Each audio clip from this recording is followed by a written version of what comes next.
Live from Vintage Throne Stadium in Springwater Township, Baycats TD presents the Inter-County Baseball League. And tonight, it's Game 3 of the IBL Championship Series between the Guelph Royals and the Barrie Baycats. Hi, everybody. Welcome to the ballpark. Julius Hern along with Ben Davy. Another packed house here tonight at Vintage Throne Stadium for this third game of this best-of-7 series between the Royals and Baycats. And Game 1 of the series could not have ended in more dramatic fashion. The Royals overcoming a 6-run deficit with 4 in the ninth.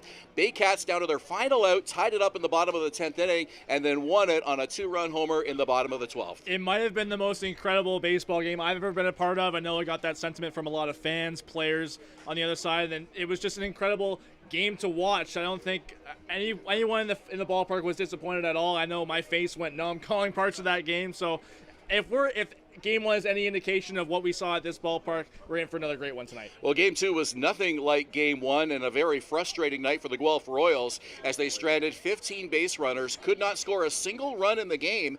Baycats managing just 3 hits, but somehow still coming away with the Game 2 victory. Well, all those hits were timely. 3 runs in that top of the 5th inning, all kind of coming off a couple errors by the Royals, but all those hits right one after the other. Canisijo finally broke the barrier and got that hit to score Adam Odd in that 5th inning. So if the Baycats want to keep their offense going, it's going to be half the same way, stringing those hits together to have those big innings yet again. So tonight, the Royals will try to dig themselves out of a 2-0 hole. The Baycats looking for a 3-0 stranglehold.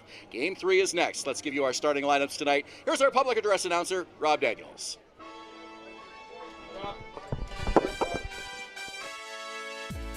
Ladies and gentlemen, girls and boys, welcome to Vintage Throne Stadium for season number 23 of Barrie Baycats Baseball. It's Game 3 of the 2024 Dominico Cup Finals with the Barrie Baycats up 2-0 over the Guelph Royals. Here are tonight's starting lineups. First for the visiting Guelph Royals, managed by Dino Romel. Batting first in right field, number 11, Andy Leader. Batting second, the shortstop, number 6, Connor Morrow. Batting third, the catcher, number 44, Franklin Torres. Batting fourth at third base, number 4, Garrett Takamatsu. Batting fifth, the designated hitter, number 28, Ethan Hammond. Batting sixth, the center fielder, number 8, J.D. Williams. Batting seventh at first base, number 15, Josh Garton. Batting eighth, the second baseman, number 7, Carson Burns. Batting ninth in left field, number 50, Ashton Patterson. On the mound tonight for the Royals, number 51, Evan Grills.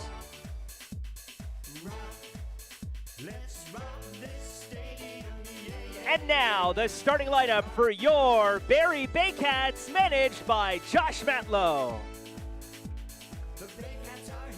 Batting first, the center fielder, number 9, Canisijo. Batting second, the shortstop, number 11, Brandon Hernandez.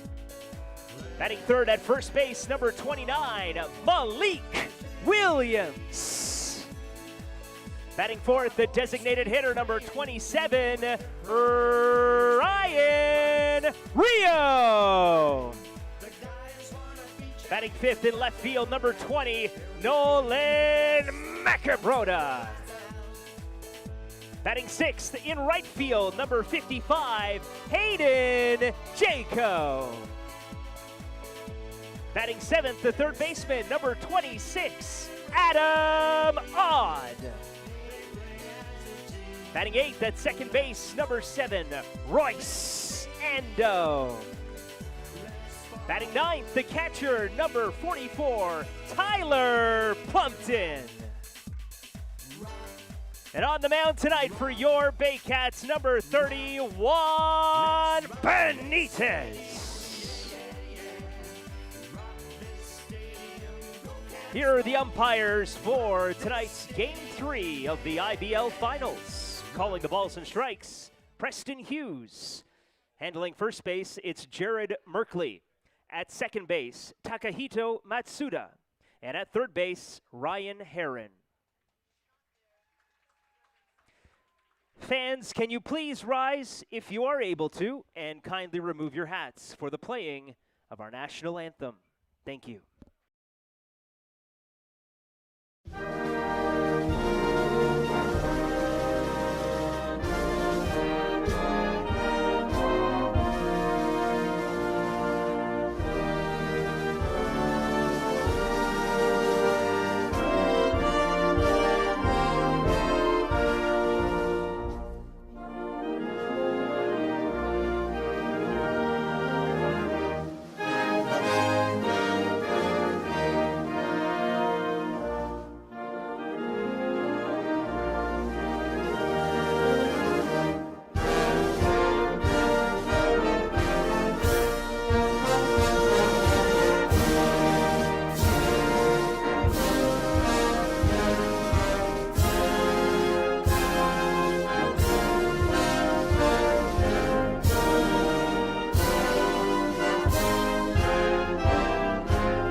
Barrie Baycats are 8-0 in the 2024 playoffs. A 9th win here tonight would give them a 3-0 chokehold in this best-of-7 series and 4 chances to get that 4th win and clinch the 2024 Jack Dominico Cup. Well, from the perspective of the Guelph Royals, manager Dino Rommel told me pregame that he knows that his team's backs are against the wall, already down 2-0 in this series, and pitching on enemy territory, especially against this Baycats team that has been hot all playoffs long, with the exception of Game 2. We can talk about that a little bit more later. But the Guelph Royals, they know that they have to get it done tonight or their season is really going to be a crunch. The lineup for Rommel's Royals looks like this. Andy Leader in the leadoff spot and right field. Connor Morrow, shortstop, at second. Franklin Torres up to the number 3 spot. He is behind the plate. Cleanup man Garrett Takamatsu at third base. Ethan Hammond, the DH, bats 5th. And J.D. Williams is the number 6 hitter in center field. Josh Garton back in the lineup tonight after missing Game 2. He's the first baseman. Carson Burns, the former Baycat, bats 8th at second base. And Ashton Patterson in left field, hitting 9th for the Royals. Now on the mound for your Barrie Baycats is the big right-hander from the Dominican Republic. It's Juan Benitez, and you were mentioning to me before the game that Juan Benitez loves pitching at home, even more so about compared to pitching on the road. Really excited for this ball game. Coming into this one, a 2-0 record in the playoffs, 7 inning starts in both of those appearances, a 1.93 ERA throughout this postseason. Yeah, I talked to Juan a little bit while we were in Guelph watching Game 2 at Hastings Stadium on Tuesday night, and he is very excited about this start here tonight. Loves pitching here at home and in front of these fans. And what a turnout again here tonight. Pretty much a packed house at Vintage Throne Stadium. A good crowd in Guelph for Game 2 as well. So lots of excitement on both sides in this series. I will say it was incredible seeing the turnout at Hastings Stadium on Tuesday night. That group of fans hadn't seen a finals game at their home park in 20 years. So they know how much it means to their franchise. Home plate umpire Preston Hughes, Jared Merkley at first, Takahito Matsuda at second, and Ryan Hern behind the bag at third. Crowd into this already here as we get ready for the first pitch. Andy Leader steps out for a moment as Juan Benitez does some grounds work in front of the rubber. Looks in for the sign, and we are ready. First pitch of Game 3, it's a swing and a miss. 7:39 start here tonight. 22-degree game time temperature. A hazy evening at the ballpark.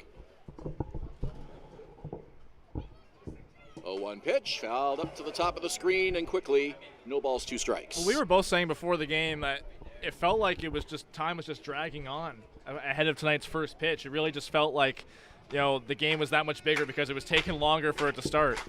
I kept checking the time on my phone, and it was like 2 minutes since I later checked it earlier. High pitches 1 and 2. Well, from my perspective on the way to the ballpark tonight, I noticed it seemed like the sun was definitely setting sooner than we had seen it earlier in the year. So, all the more reason for it to feel like playoff baseball. 1-2 pitch, popped up, foul over our heads, and the count holds. No sun at all here for tonight's game, so I think we had some shadows on the field at the very start of game 1 of this series, but now no sun at all to contend with these 7:30 starts. Yeah, the last 2 home games here, 6 o'clock starts. Another foul ball by Andy Leader as he battles to keep the count at 1-2. Little bit of a wind, shouldn't be a factor, but at the moment it's just a very gentle breeze from left to right. Another foul ball. It's the 4th or 5th foul ball of this at bat by Andy Leader. We noticed this last time the Royals were at this ballpark in game 1, really just trying to get that pitch count up early on the Baycats starters. Saw that against Frank Garces. Juan Benitez is going to have to overcome that game plan. Here's the pitch. On the ground to third. Handled cleanly by Adam Odd. Makes the throw across to first. It's just in time to get the speedy Andy Leader 1 out in the inning.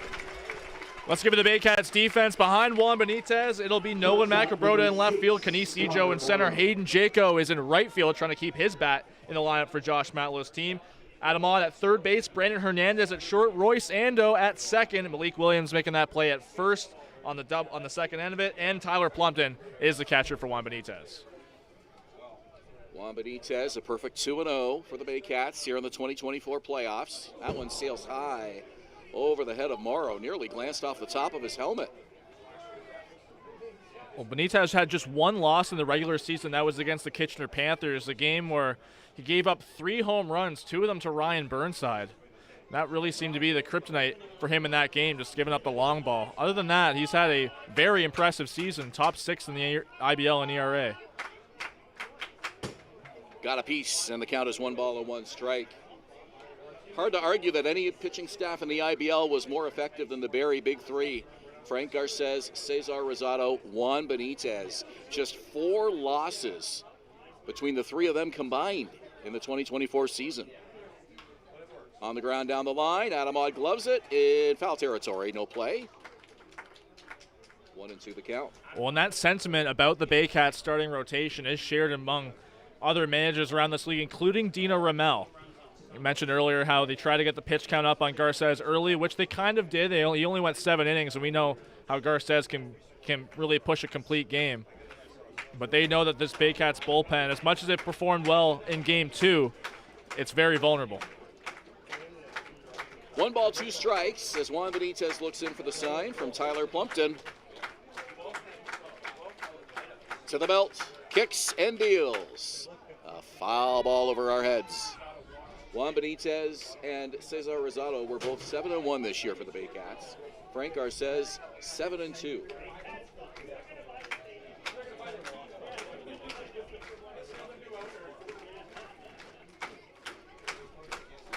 One ball, 2 strikes. The pitch.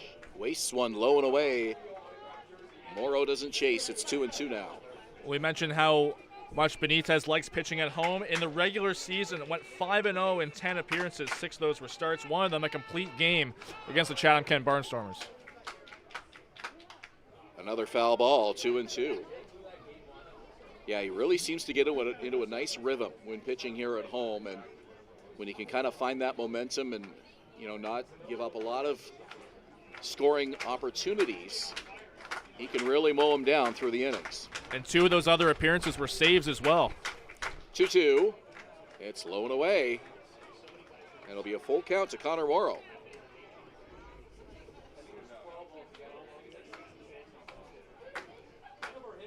Franklin Torres is on deck. Connor Morrow at the plate. Payoff pitch. Up the middle to the shortstop. Hernandez to first in time for 2 away. That's going to be the key to Juan Benitez's outing in this Game 3. Just a lot of easy plays for his defense behind him. We saw that a couple times. The first play by Adam Odd took all the time he really needed to get that ball over to first base, but right there the play by Hernandez, as easy as it can get. He has definitely evolved into a pitch-to-contact type of pitcher. The strikeouts and walks not nearly as high as Frank Garces and certainly Cesar Rosado. 9 playoff strikeouts, but Rosado with 33 and Frank Garces with 28. So a stark contrast from those two. Well, he mentioned to me earlier in this year that his kind of focus this year compared to last year was more so just kind of pinpointing where he wanted to put the ball, as opposed to last year where he was really trying to fool hitters more. Torres with a swing and a miss, and it's 1 ball and 1 strike.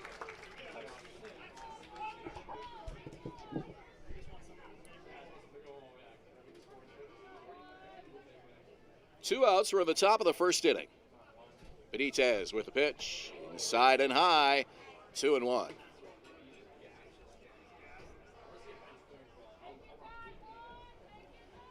Juan Benitez in his 4th season with the Baycats. 2-1 pitch, off speed, and is fouled over near the Barrie dugout. Heads up, the fans down that line, leaning on that railing. This is Benitez's first time facing the Royals this season.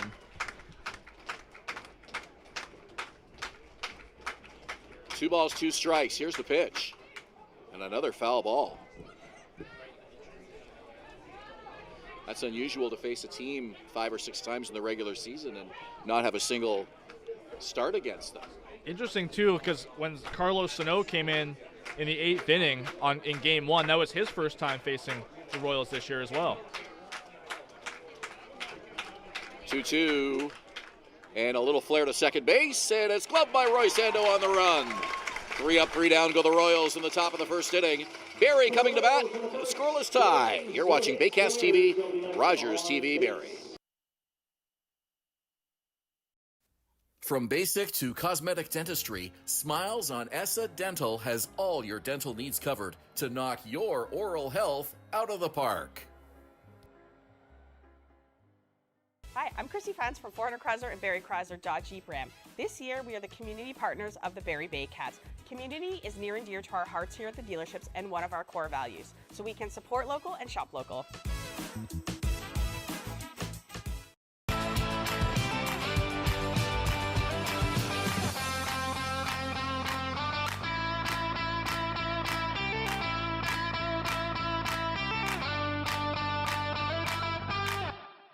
Moving.ca. For all your moving needs for over 35 years, Moving.ca. The original 2 men who just happen to be small, who make moving stress-free. 2 small men with big hearts moving. We always have a big heart for you at Moving.ca.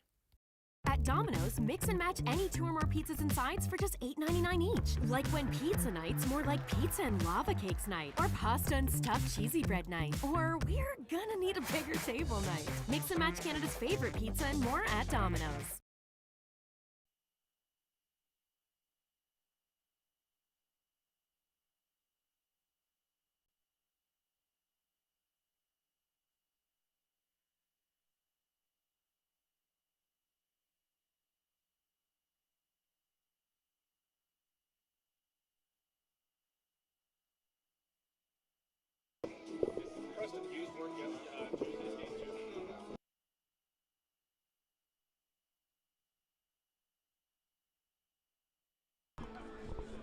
Bottom of the first inning at Vintage Throne Stadium, Game 3 of the IBL Finals. It's brought to you by McDonald's Barrie, home of the free fries with 5 Baycat strikeouts. Barrie Baycats will send Canisijo, Brandon Hernandez, and Malik Williams to the plate here in the bottom of the first inning. Ryan Rio follows. He's the cleanup man and DHing. Nolan Macabrota, rookie left fielder, bats 5th. Hayden Jaco in right field tonight, batting 6th. Bottom third of the order is Adam Odd, Roy Sando, and Tyler Blumpton.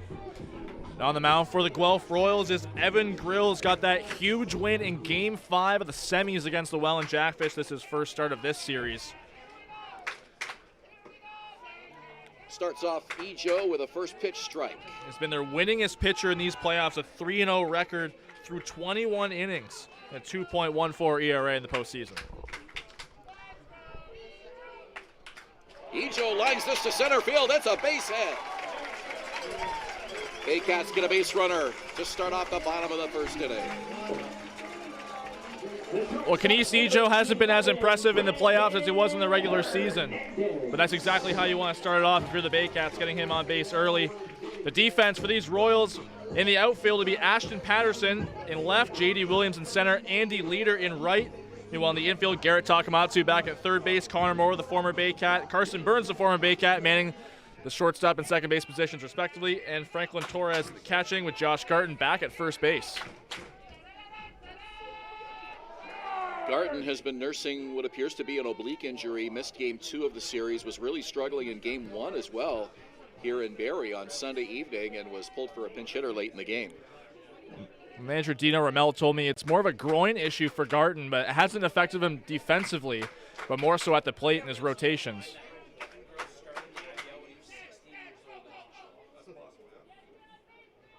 Interesting that Ramel would call it strike to Hernandez, to the dismay of the crowd here on that pitch. 0-2. Interesting that Ramel would put Garton at first base tonight rather than DH him, which is often the case for a player like Garton coming back from an injury, or maybe only 50%, but obviously feeling that he can handle things defensively here tonight. I did ask him about that as well, and he said the guys on the infield tend to trust him more. He's a bigger target instead of Ethan Hammond would be. Definitely a much taller player at first base. But it just seems like his fellow infielders trust him a little bit more at that position. 0-2 the count to Hernandez. Runner goes. And a ground ball to left field for a base hit. Ijo doesn't break stride. He rounds second, head first to third, and the ball gets away. Grills goes to pick it up on the third base side. Runners in the corners, second and third for the Baycats with nobody out. I'll tell you what, the Royals are extremely lucky that ball didn't bounce into their dugout. It just hit off that concrete step right in front of the railing. Had it gone maybe an inch or so higher, or had that bounce been timed a little bit differently, this game would be 1-0 Baycats. Kadis Ijo being in motion with that pitch made all the difference. Gave him plenty of opportunity to get into third, and he did not hesitate. Well, we've seen the hit and run work for the Baycats quite a bit. A couple times in game 1, it really paid off for them. Well, they're already putting the pressure on Evan Grills early. Ijo with 5 stolen bases in the playoffs, and he's hit just 200. Home run and 4 RBIs, but he's managed to get on base with 6 walks. Absolutely lethal on those base paths. He's at third base right now, 90 feet away from scoring the game's first run for Barrie. Malik Williams falls behind 0-1.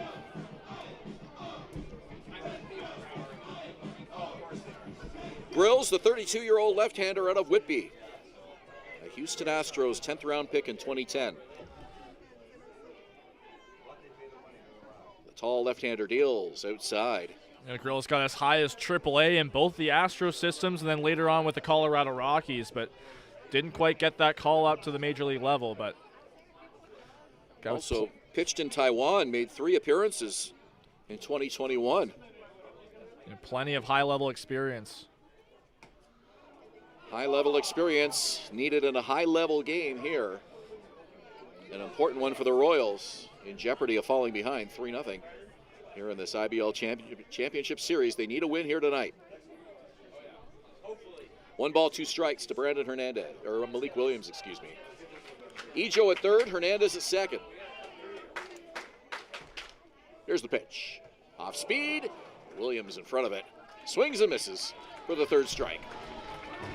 Well, Williams did all he could to try and get a piece of that one. That curveball had so much movement on him. Really the definition of a 12-6 breaking ball.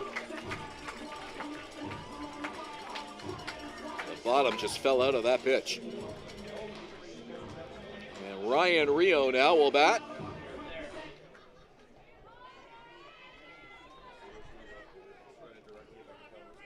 Rio with a home run, 3 RBIs in the playoffs for Barrie. Swinging on the first pitch, he fouls it off at home plate.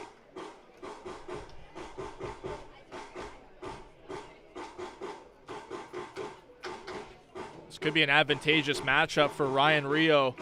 Hit 300 against lefties in the regular season and just 245 against righties. Kind of has those reverse split numbers. It's a lot of deep fly balls to right field. Would love to get a hold of one here and hit one deep off Evan Grills. Get the Baycats on the board. But only 1 extra base hit against lefties this regular season. That one goes to the backstop, and no play at the plate as Kadis Ijo comes sprinting across with the game's first run.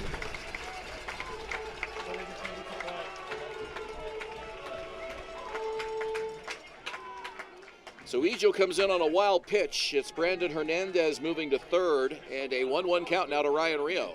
Barrie on top, 1-0. Looked like that pitch really just got away from Grills. Didn't see anything in his delivery that would suggest otherwise. Fouled at home plate. Count 1-2. And it goes right back to the off speed, jams Rio inside a little bit, but experienced hitter like Rio just barely gets a piece of it.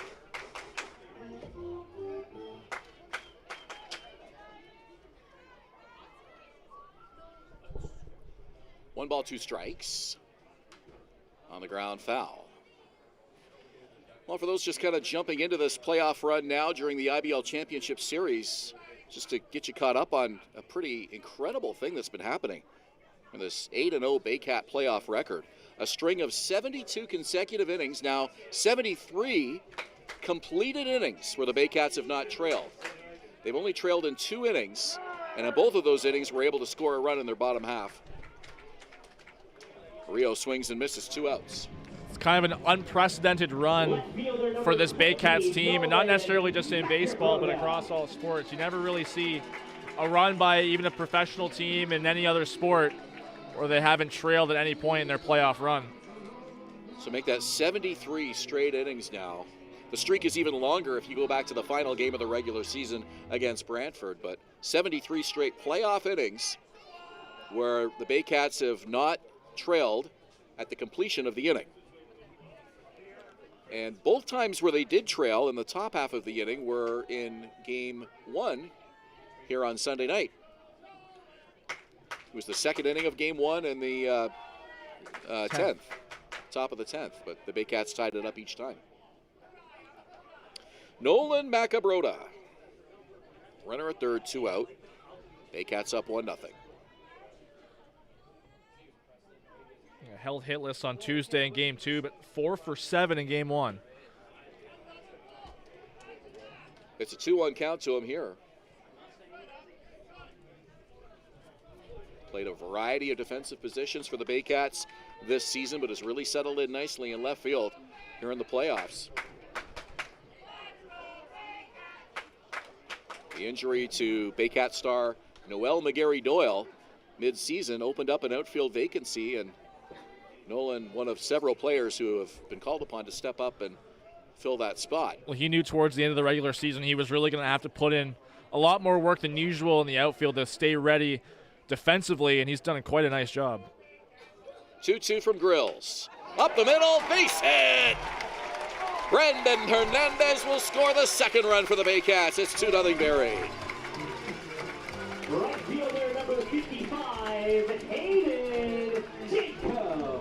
Macabroda just getting enough on that outside pitch, going right back at Grills with it. Just the way Grills fell off the mound, wasn't able to stay in front of it and get a piece. This has been the Baycats' plan of attack the entire postseason. Early leads in early innings. Get a little bit of a cushion for their starting pitcher and worry less in the late innings when the bullpen is called upon. 2-0 Barrie lead here in the second. They're looking for more. Hayden Jaco on the ground and through into left field. Fourth hit of the inning for Barrie. 2 on now with 2 out. So how about that? After 3 hits in all of game 2 of this series in Guelph, they surpassed that by 1 here in the bottom of the first tonight. It's a resilient ball club, these Baycats. I think game 2 was rough for both teams offensively, but more so for the Baycats. You mentioned just 3 hits in that game, all of them coming in that 5th inning where they put up 3 runs. But it seems like the home crowd right here in Barrie has kind of reinvigorated the team a little bit more. Swing and a miss by Adam Odd. Odd was the game 1 hero with that 2-run homer in the bottom of the 12th inning to give Barrie a walk-off 12-10 win. Every game of this series so far has been just different from the one before it.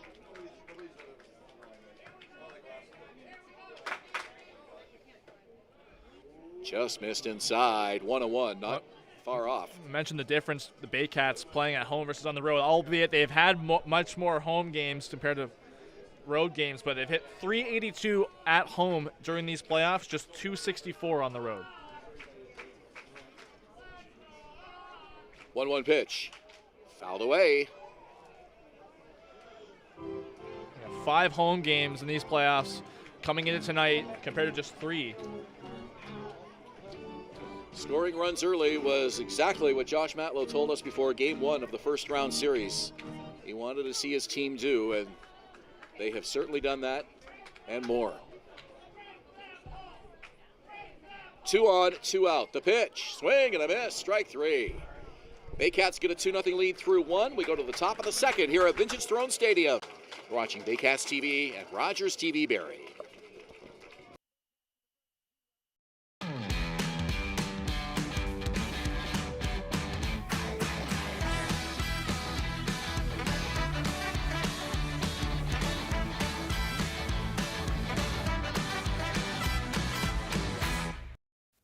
From basic to cosmetic dentistry, Smiles on Essa Dental has all your dental needs covered to knock your oral health out of the park. Danielle May Real Estate, supporting the Barrie Baycats and ready to help with all of your real estate questions. What is your home worth? Should you sell now or wait? Danielle is dedicated to your success. The next time you think real estate, think Danielle May.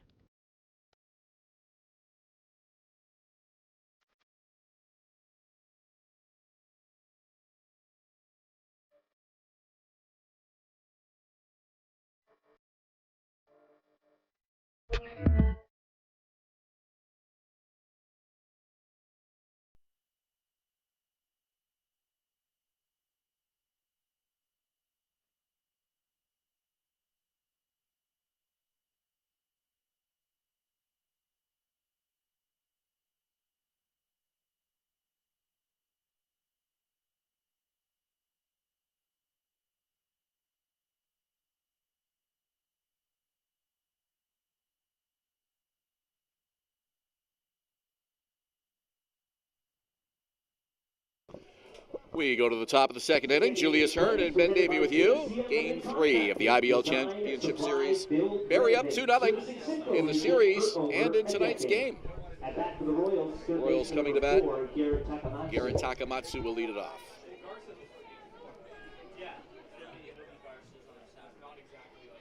The Royals fouled off 11 of 21 pitches in the top of the first inning. I don't know what the significance of that is, but it's certainly a remarkably high number. Well, you don't expect 21 pitches to be the count for a 3-up, 3-down inning, but you got it to Benitez right away. Up the middle into center field for a base hit. This telecast is presented by the authority of the Intercounty Baseball League and the Barrie Baycats Baseball Club, and the accounts and descriptions of this game may not be disseminated without expressed written consent. Any rebroadcast, reproduction, or retransmission in any form is strictly prohibited. So if you come to the ballpark and you bring a microphone and we see you hiding out there in the trees, there might be trouble. 1 on for the Royals. They get their first hit of the game off Juan Benitez. Ethan Hammond comes to the plate. Shows bunts. Infielders coming in. The third baseman, Adam Odd, reacting quickly. It's a 1-0 count.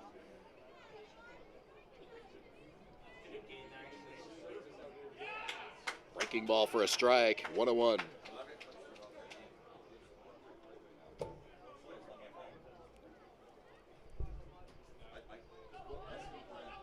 Middle infield, double play depth. Brandon Hernandez, Roy Sando. Here's the pitch, it's a liner, and it's over the shortstop's head into center field. Hernandez got off the ground, but not high enough, and the Royals in business. 2 on, nobody out. It's a well-placed ball there from Ethan Hammond. You said just right out of that reach of Brandon Hernandez, who's been so versatile defensively at that shortstop position for Barrie. But just like that, after going 3 up, 3 down, now 2 on with nobody out for the Royals. The dangerous J.D. Williams. Big moment here for the Royals. Their backs are against the wall here tonight, trailing 2-0 in the series. Swing and a miss. They stranded a staggering 15 base runners Tuesday night in Guelph. unable to score. They'd love to break that goose egg as quickly as possible here tonight. Swing and a miss by Williams. Well, they just got 3 hits off of Cesar Rosado, now already 2 in this inning against Benitez, but they took advantage, or couldn't take advantage, pardon me, of 10 walks. Called strike 3! Right on the outside corner. Williams is frozen. First strikeout of the game for Benitez is brought to you by IMP North. Josh Garton to the plate. Exchanges a kind word with fellow veteran catcher Tyler Plumpton as he takes a cut and gets ready to step in and face Juan Benitez here. 1 out in the inning, so a ground ball here would still be useful. Force play all around the bases. First pitch high and outside. Well, Brandon Hernandez playing a little bit closer to that second base bag, trying to hold Garrett Takamatsu on a little bit, keeping a bit more honest. But Malik Williams at first playing quite well behind. The drive to left field, drops for a base hit. They're going to hold the runner at third. That'll load the bases. So 3 straight singles off Juan Benitez. Second baseman, number 7, Carson Burns. And another potentially big moment for former Baycat Carson Burns. The trajectory of that hit by Garden, it kind of hung up a little bit before bouncing in front of Nakabroda. Takamatsu, in between second and third, had to hold up a little bit to make sure it got down. So wasn't able to score on that hit. Carson Burns hit a deep fly ball here on Sunday in game 1 of this series to tie the game, actually. Tied the game 9-9 at that point. The Royals came all the way back from a 9-3 deficit in game 1. No such luck last night in Guelph. It's a 1-1 count to Burns. Much as we talked about the Royals' struggles, game 2 of this series, Tuesday in Guelph, got to give full marks to the Baycat bullpen of Christian Lazar and Brad Grieveson, who came out and threw 3 scoreless innings. How huge was that for a team whose bullpen has struggled greatly as of late? It really made that game for the Baycats, and funny enough, at first it seemed like the plan was for them to get Rosado another batter in the 7th inning. So Christian Lazar was hanging out in the bullpen and didn't really know he was going in until he actually did. Yeah, I noticed a bit of a late entry. And everybody was kind of looking over their shoulder. The Royals' bullpens are behind the outfield fences. It's a very unique setup at Hastings Stadium, and no one was really quite sure who was going to come in and pitch the 7th, and then we finally saw Lazar come in. From what I heard, Rosado was going to get up to another base runner. Called strike 3, Carson Burns. Back to the dugout. The strikeout for IMP North. 2 Ks for Benitez in the second. And it's the number 9 hitter, Ashton Patterson. Well, Benitez not really much of a strikeout pitcher as we've seen all year long, but both of his outs have been looking strikeouts against big-name hitters in this league. Carson Burns, former Baycat, with plenty of experience against his former teammate, but also J.D. Williams.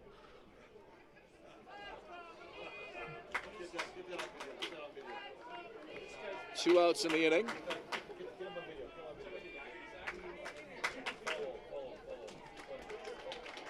Ashton Patterson is ready.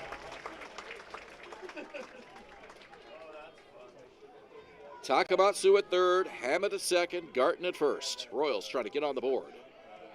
First pitch misses away.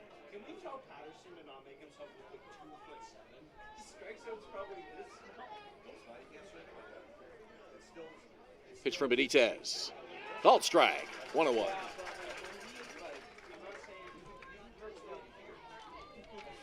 After stranding 15 base runners and not scoring on Tuesday, this is the moment for the Royals to get something on the board going early in the game, but it's a 1-2 count now to Ashton Patterson. And this crowd is going to get fired up in just a moment. Packed house at Vintage Throne Stadium, ready for the 1-2 pitch.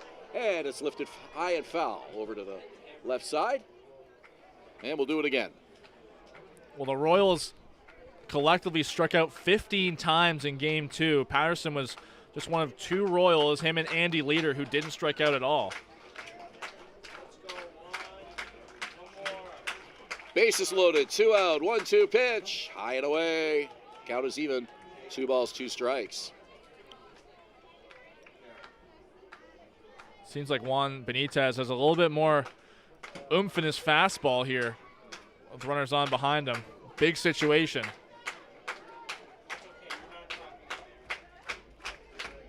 Two-two pitch. Swing and a miss! Juan Benitez with 3 strikeouts in the top of the 2nd inning, and the Royals leave the bases loaded. We played an inning and a half, and the Baycats on top 2-0. You're watching Baycats TV and Rogers TV in Barrie.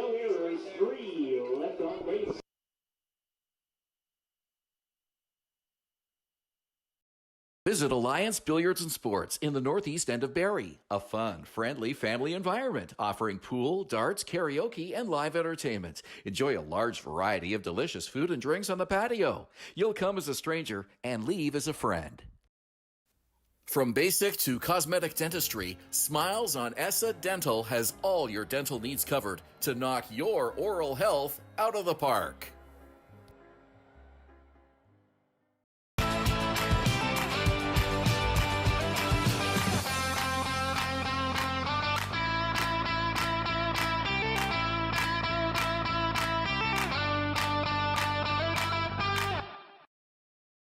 BarrieToday.com. Local news, weather, Baycat scores, and more. BarrieToday.com. Your community, your news.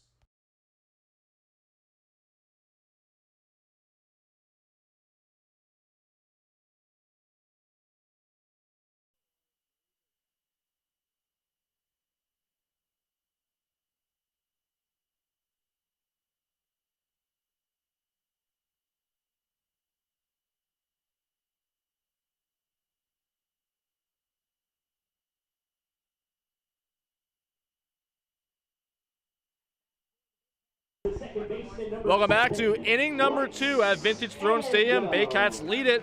Game 3 of the IBL Finals by a score of 2-0. It's brought to you by JC Unlimited Contracting. Design, supply, build, renovate. Servicing Simcoe region for over a decade. Royce Ando comes to bat, the number 7 hitter. Bottom third of the order for Barrie here. It's Ando, Plumpton, and then Ejo. Back to the top of the order.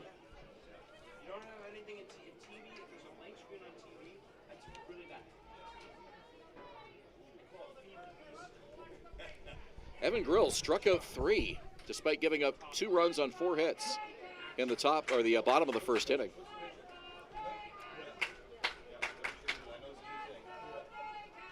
It was a rough inning for the lefty, but he managed to get out of it. Royce Ando had what I would consider to be as big of a hit as the Adam Odd 2-run homer here in Game 1. He had a game-tying base hit to center field. Baycats were down to their final out. They appeal, Ando runs down, and the throw to first to complete the strikeout as they rule that he went around on the check swing. So 4 outs, all of them strikeouts for Evan Grills.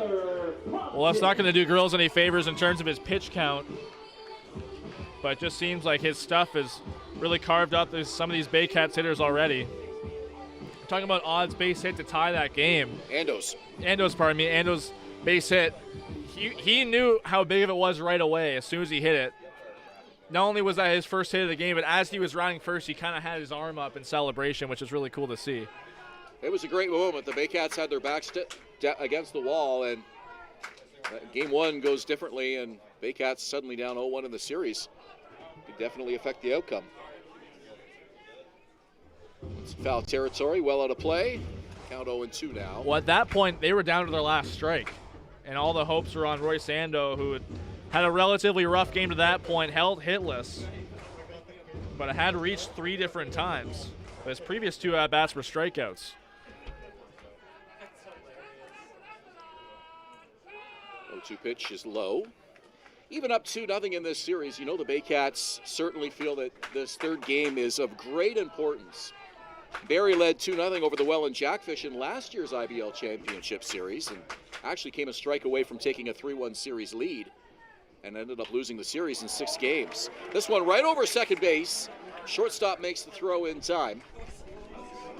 Connor Morrow fielding that ground ball, and there's 2 outs. Talking about a strike away, the Baycats were a strike away from going up 3-0 in that series. The Carlos Martinez home run, kind of put an end to that. But we saw how much of a momentum shift it was in that series. Welland kind of, they won 4 straight after the Baycats went up 2-0. So really trying to avoid that this year for Barrie. Yeah, Game 4 was here at Vintage Throne Stadium. Carlos Martinez hit that home run to tie the series, and Baycats lost in Welland and then came back here and got blown away in Game 6. So it's amazing how a series can the momentum can completely shift halfway through. And that's certainly not something the Baycats want to have happen again here in 2024. Called strike to Kadisi Joe.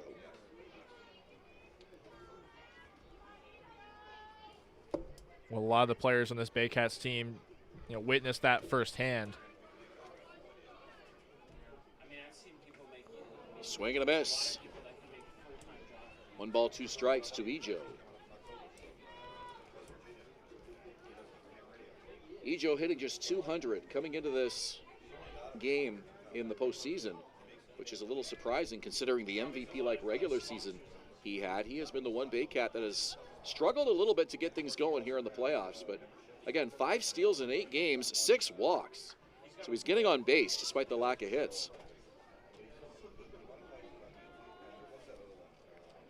Scored the game's first run here tonight. Here's the pitch. Swing and a miss. Another strikeout for Evan Grills. He has struck out 5 of 6 Baycats. As the Royals come off the field at the bottom of the second inning. Barrie up 2-0. You're watching Rogers TV and Baycats TV. Moving.ca. For all your moving needs for over 35 years, Moving.ca. The original 2 men who just happen to be small, who make moving stress-free. 2 small men with big hearts moving. We always have a big heart for you at Moving.ca.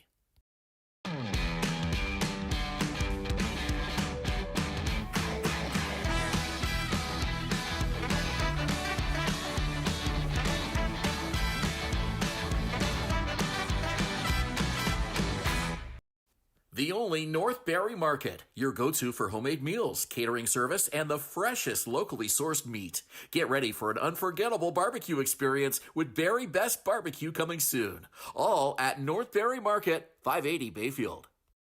The Collingwood Brewery at 10 Sanford Fleming, producing delicious lagers, ales, and seltzers since 2014. The proud home of the Baycats Brew. Check out their retail shop and tap room, and select products at the LCBO, beer store, and grocery stores. Cheers, and go Baycats! From basic to cosmetic dentistry, Smiles on Essa Dental has all your dental needs covered to knock your oral health out of the park.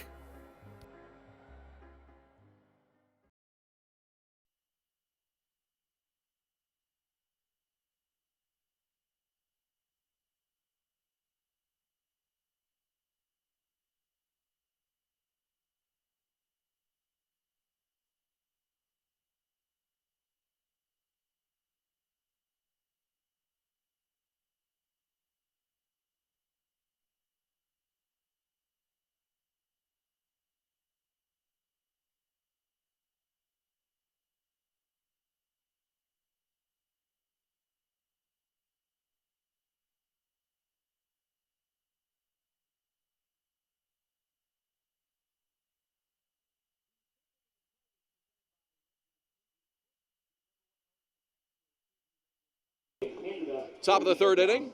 Royals send the top of the order to the plate. Andy Leader, Connor Morrow, Franklin Torres.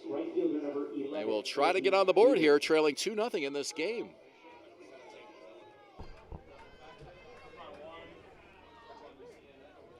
Juan Benitez, first pitch. It's down low for a ball. It's been 17 innings in this series where the Royals haven't been able to score.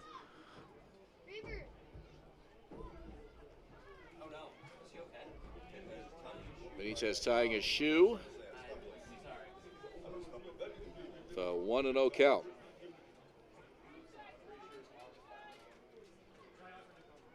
Fastball and a swing and a miss for a strike. In the regular season, the Royals were just shut out 3 times. Game 2, the first time they've had it in the postseason. Swing and a miss. Back-to-back fastballs from Juan Benitez. And he's ahead 1-2 on Andy Leader.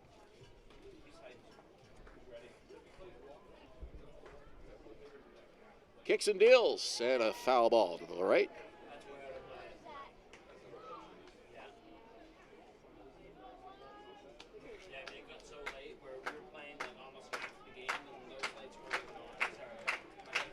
Leader 2 for 5 in game 1 of the series. 1 for 5 Tuesday in game 2. Hits that weakly in front of home plate. Hits his foot. The throw down is in time, but he's out because the ball hit him. So the throw wasn't necessary, but still a good idea to make the throw down anyhow, just to be safe. But the umpire right on top of that. Home plate umpire Preston Hughes. Yeah, it's going to be a batter's interference call against Andy Leader. Just unfortunate the way that ball kind of bounced in front of the plate and where he got out of the box and try and run that out towards first base. But for Andy Leader to get out that way, that's a huge out for Juan Benitez. Connor Morrow hits that to short. Brandon Hernandez with a nice low grab, moving to his right. 2 out in the inning.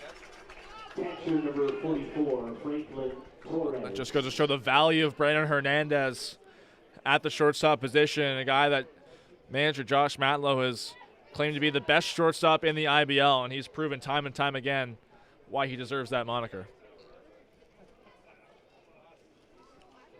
Franklin Torres hitting .333 in the playoffs coming into tonight. 1 for 4 in Guelph in game 2.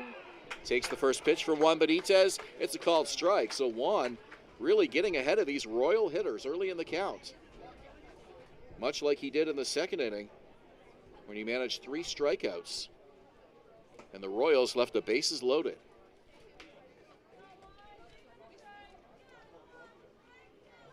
Guelph stranding 15 last night, 3 tonight. Still a long way to go here this evening. 2-0 Baycats. And it's a 2-1 count to Franklin Torres. Since Benitez loaded the bases with 3 singles in that second inning, he's retired 4 straight. A high pop-up, shallow left field. Hernandez going back, as is the left fielder. It's Hernandez taking it in front of Nolan Macabrona for the 3rd out of the inning. So the Royals going 3 up, 3 down for the 2nd time tonight. We've played 2.5 innings, and it's 2-0 Baycats. You're watching Rogers TV and Baycats TV. From basic to cosmetic dentistry, Smiles on Essa Dental has all your dental needs covered to knock your oral health out of the park.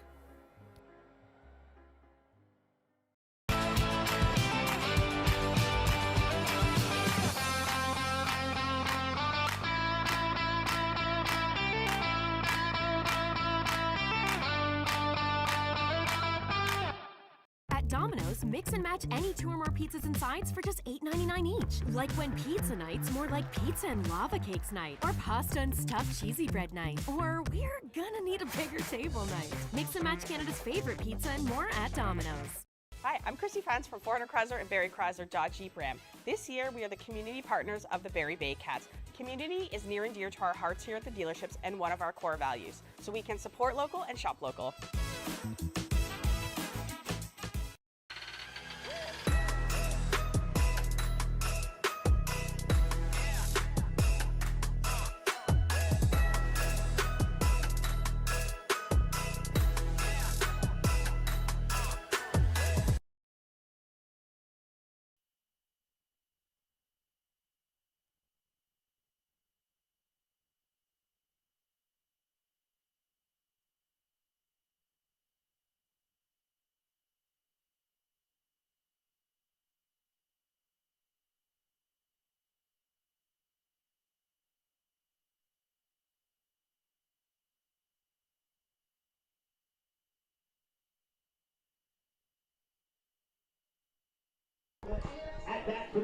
Bottom 3 at Vintage Throne Stadium, brought to you by Render 3D Quick, the #1 architectural 3D rendering company in Canada, working with thousands of builders, developers, architects, and more. Brandon Hernandez will come to the plate. He's 1 for 1, singled and scored in the bottom of the 1st inning. Then Davy, Julius, Hern. Game 3 of this best of 7 2024 IBL Championship Series. Baycats up 2-0 in the series coming into tonight. Talking about this during the commercial break, but this great crowd here at Vintage Throne Stadium for Game 3 of this series. and what potentially could be their last game here at home here in 2024. I know the Royals don't want to consider that possibility, but this one off the glove of Grills. It caroms back to the left. And aboard with a hit is Brendan Hernandez. Well, just instinctual for Evan Grills to try and reach up and make a play, but had he not gotten a piece of it, Connor Morrow might have had a chance to get Hernandez, but it would have been close at first base with Hernandez's speed. His arms are long enough. That's a catch he could have made. A quick reaction to get a glove on it, but in hindsight, may have been better just to let it go. I think his shortstop was in the right position there to probably get that ball if he hadn't have deflected it, but we've seen a lot of batted balls from the Baycats go right back up the middle towards Grills. So here's Malik Williams.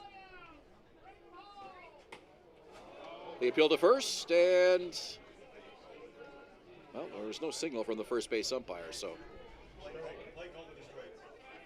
home plate umpire called it a strike, so the appeal wasn't necessary. 0-1 to Malik Williams.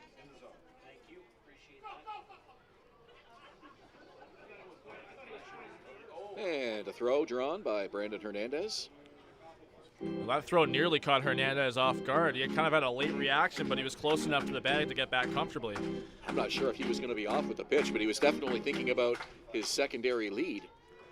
Fortunately, it wasn't a hard throw back, and he goes back again. Really struggling to get a read on this tough left-hander, who obviously has a very good pickoff move. We saw with Kanice Dijo when he led off the first with that base hit, he was off pretty much right away when Hernandez singled right after him. If you can get the base runner heading back to the bag as you're delivering your pitch, that's absolutely what you want to do. Much easier for a left-hander. Well, right there on that pitch, Hernandez really didn't seem to get a read on anything at all. He didn't have a secondary lead with the delivery from Grills there.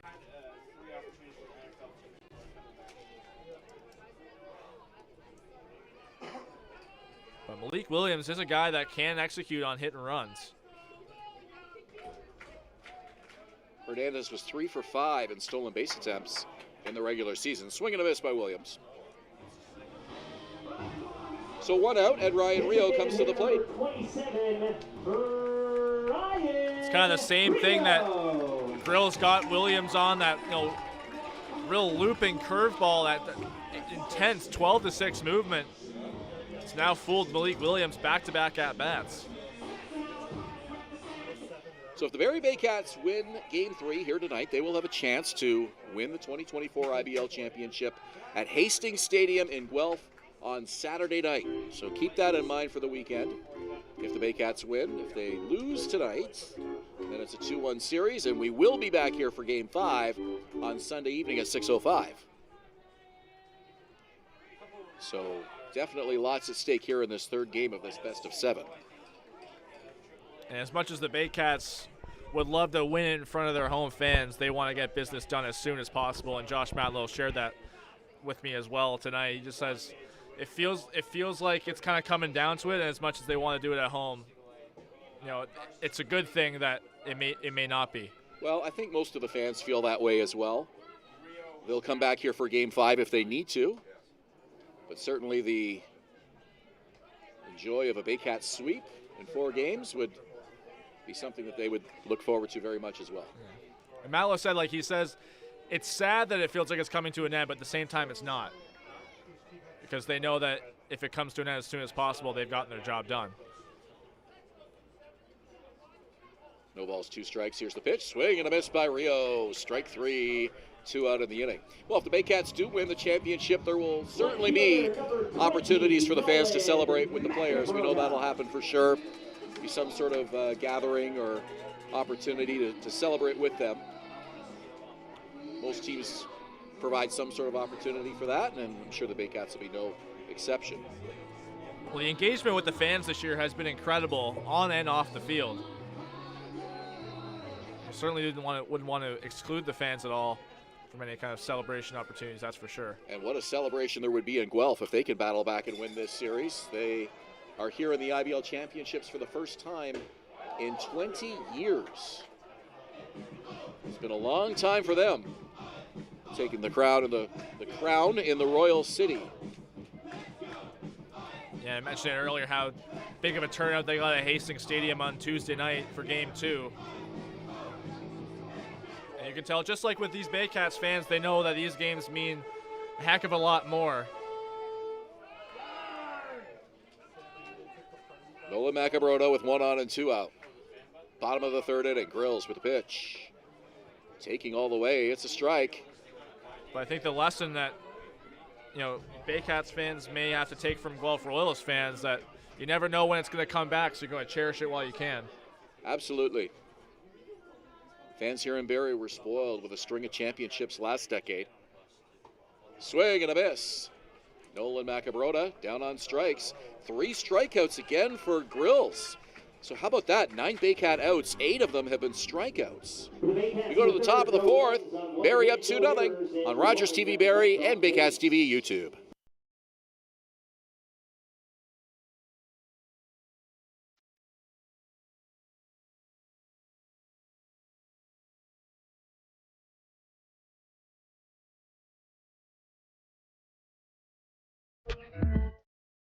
From basic to cosmetic dentistry, Smiles on ESSA Dental has all your dental needs covered to knock your oral health out of the park.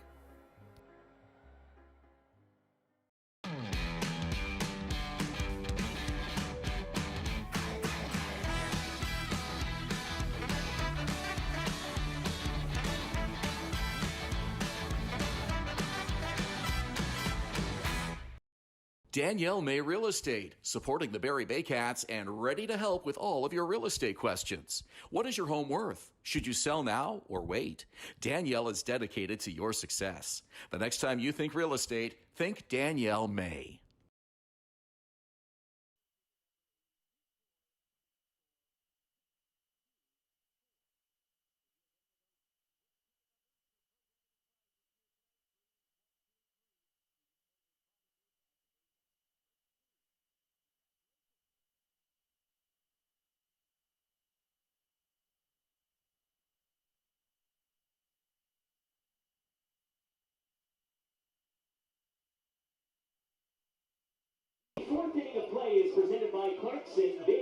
Benavia Julius Hern at Vintage Throne Stadium, Game 3 of the 2024 IBL Championship Series. Garrett Takamatsu will lead it off for the Royals. At bat for the Guelph Royals, third baseman, number 4, Garrett Takamatsu. Guelph has been held scoreless for 14 consecutive innings. That streak is going to have to come to an end pretty soon here before things really start to slip away from the Royals here in Game 3. Well, a good hope for that would be Garrett Takamatsu led off the second inning with a hit, but you also recall Game 1 led off the second inning with that home run, which finally put an end to the Baycats' streak of not trailing at all. We've talked to Royals manager Dino Rommel quite a bit through the first few games of this championship series already, and one of the themes that Dino has mentioned to us is that club considers itself to be a brotherhood, not a neighborhood. I've heard him use that line a few times, and the players kind of adopted that as one of their mottos this year, and a lot of character players in that Guelph dugout. As this one's hit to the right side, through into right field, base hit for Takamatsu. This team has a lot of fight, and we've seen it not only through the regular season, but the first 2 rounds of playoff victories for the Royals, taking down the defending IBL champions in the previous series, the Welland Jackfish. They have their backs against the wall here against the Barrie Baycats, down 2-0, but certainly a lot of experience and a lot of determination on this Royals club. We mentioned, I like that, brotherhood, not a neighborhood. I really like that, and it seems that, in terms of roster construction with Dino Rommel and GM Sean Fuller, that they really care about the guys in the locker room, and I think it's also a big reason why they went out and got Carson Burns midseason. Well, these next few innings will be a real test of this team's character here as they try to battle back. Down 2-0, top of the 4th, runner on, nobody out. Juan Benitez facing Ethan Hammond. Here's the pitch. Called strike. 1-1. Well, Benitez had tired the previous 5 batters he had faced until that leadoff hit by Takamatsu. Swing and a miss. Well, we mentioned already earlier in the ball game, but it's worth highlighting again how quickly a series can change. Baycats experienced it firsthand last year against the Welland Jackfish after leading that series 2-0, so absolutely no reason for these Royals or their fans to feel discouraged at this point of the series. But they need to start scoring some runs, and they need to do it soon. 1 ball, 2 strikes. The pitch on the way. Fouled away. –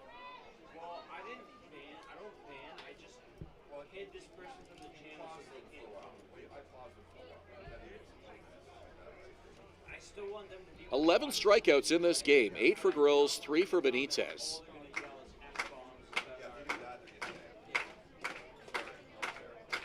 One-two pitch. Just missed. Benitez wanted the call. Tilts his head a little bit to the side as he looks in to the home plate umpire. Gets the ball back, and he comes to the rubber again very quickly here. Well, it's not very often you get a fastball like that by Ethan Hammond looking. 2-2 misses low, and the count is now full. Juan working very quickly. And now he'll take a little bit of a stroll. Kicks the dirt out of his cleats as he steps back towards the rubber. 3 balls, 2 strikes, nobody out. The runner at first is Takamatsu. The pitch on the ground, right back to Benitez. Takes a look, throws to short. It's a low throw. They get the out there. And that's the only out they get. They're calling Hammond back to the plate. I think Takahito Matsuda called a balk on Juan Benitez. That's why they're giving Takamatsu second base. So nobody out, runner at second. If it's a balk, that's exactly what it was. And yeah, that appears to be the case. Good catch, Julius. Because once Benitez was turning around to make that throw to second, Matsuda threw his hands up and motioned for Takamatsu to have second base. Well, if it was a balk, it wasn't overtly obvious to us. I did mention that Benitez has been working very quickly, so maybe he didn't come to a stop in the set position there. And this one hit to second base. Roy Sandel the grab. The throw to short for the double play. They didn't get the double play, and then they did. A 4-6 force to get Takamatsu. Hammond retired. 2 down, and listen to this crowd. Incredible play there from Roy Sando. Caught that ball maybe as low to the ground as he possibly could. Froze Takamatsu in between second and third base. Great awareness to get that ball over to Hernandez at second. Incredible play. Royce's family is sitting immediately to my left, and I wish you could see the smiles on their faces right now. Everybody pretty jacked up after that play, and including Royce's family. 1-0 the count here to J.D. Williams. Now nobody out, so let's see how huge that ends up being. It was a good opportunity for the Royals to capitalize. Runner at second and kind of getting a little bit of a break on that balk call. Well, had Ando not been able to get to that ball, Takamatsu surely would have scored with how good of a secondary jump he got on the delivery from Benitez. 2-0 pitch, fouled back to the screen. Josh Garton is on deck.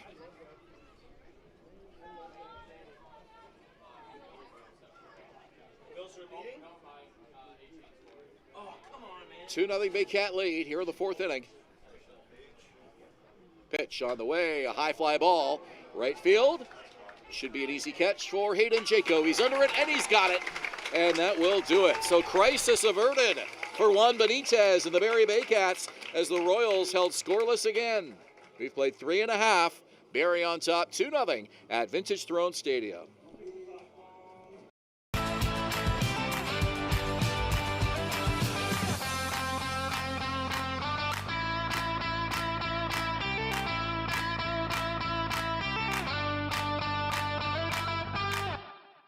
Visit Alliance Billiards and Sports in the northeast end of Barrie. A fun, friendly family environment offering pool, darts, karaoke, and live entertainment. Enjoy a large variety of delicious food and drinks on the patio. You'll come as a stranger and leave as a friend.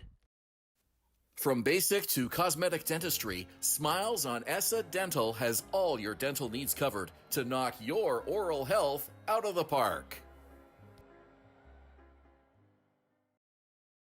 BarrieToday.com. Local news, weather, Baycat scores, and more. BarrieToday.com. Your community, your news.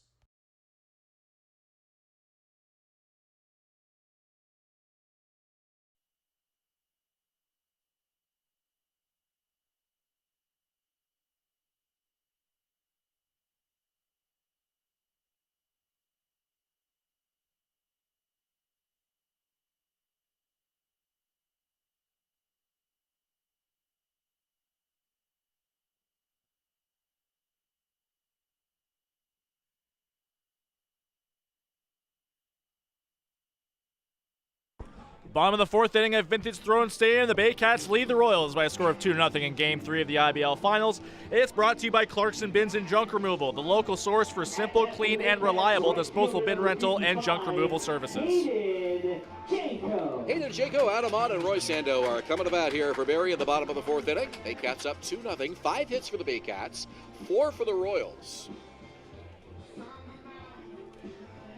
Barrie looking to take a 3-0 stranglehold on the Royals in this best-of-7 series here tonight.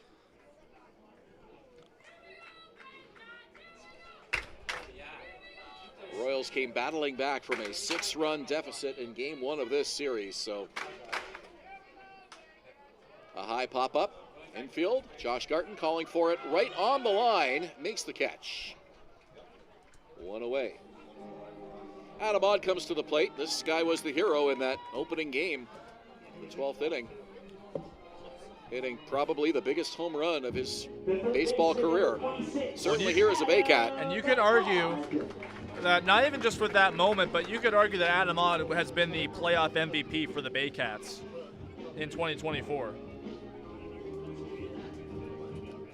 What a celebration resulted from that 2-run homer on the field as the players all came out, and the fans that were here stuck around to celebrate with the Baycats as they came off the field and made their way back to the clubhouse. Manager Josh Matlow was all fired up, and he told me that Adam Ott told him before the home run that Ott was so locked in that he could, quote, smell colors. Or no, taste colors. He said taste. No, he told me he was smelling colors. It was smell colors? Yes. I can't remember if it was smell or taste. It was smell. I was like, wow, that is a pretty high realm to be competing at. I asked him before Game 2 what green smelled like, and he said he doesn't know anymore because it has to be in the moment. Well, green smells like money or grass. That home run was money. We know that for sure. Well, coming into tonight, he's hit .447 in the playoffs with 8 extra base hits. 2 of them are home runs, including that one to win Game 1. Draws a walk here. The Baycats get a base runner. All 4 innings, Barrie has had runners aboard. And Roy Sando now comes to the plate. Struck out tonight, but had one of the best defensive plays we've seen in the playoffs on that double play in the top half of the inning. Not only that, Adam Ott has driven in 30 runners. 30 total bases, which is, I believe, is the most in the playoffs. Fouls that one over the screen, strike 1. Interesting as you reflect back on the regular season and how Adam Ott and Ryan Rio were the 2 bats in the lineup that were the slowest to get going, with totals, single season totals that were well below their career average. Yeah, both players were first team All-Stars last IBL season. Tells you how good the rest of the lineup was. They've got the runner picked off. Garton with a nice throw over as he recovers. No chance, though, to get Adam Ott, who was at second base by the time the ball arrived. Well, Garton made an incredible recovery there, considering how slow he might be moving at first base, but his throw just couldn't be scooped up well enough by Connor Morrow, the shortstop, giving Adam Ott that chance to slide in safely. Sometimes those pickoffs are a little bit harder than you would think when the runner is in motion. Great effort by Garton, but Adam Ott is now at second base with 1 out. Pitch from Grills, and it's low. 1 ball, 1 strike.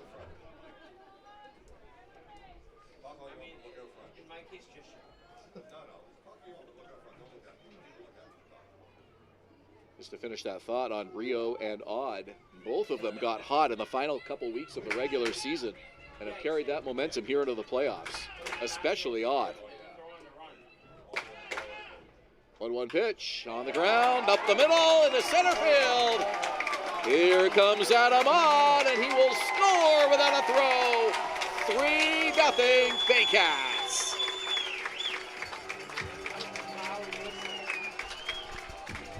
Well, this Baycats team has been doing that same thing all night long, going right back up the middle against Evan Grills. Roy Sando taking advantage again. putting it in between Burns and Morrow up the middle, and Ando. It's going to be Adam Odd taking advantage and scoring from second base. It's got to be frustrating when you're on the mound. You had the base runner picked off, but he was in motion, and they were unable to get him at second base, and now he comes around to score a big run. Here's a pop-up, infield, right side. Calling for it is the second baseman. And the catch is made. 2 out of the inning. Carson Burns gobbles that one up. Well, it's the thing about the Baycats, and you can say a couple times in this game, their aggressive base running has really paid off for them. Saw Canisijo going off on that hit-and-run play with Brandon Hernandez, and he eventually scored.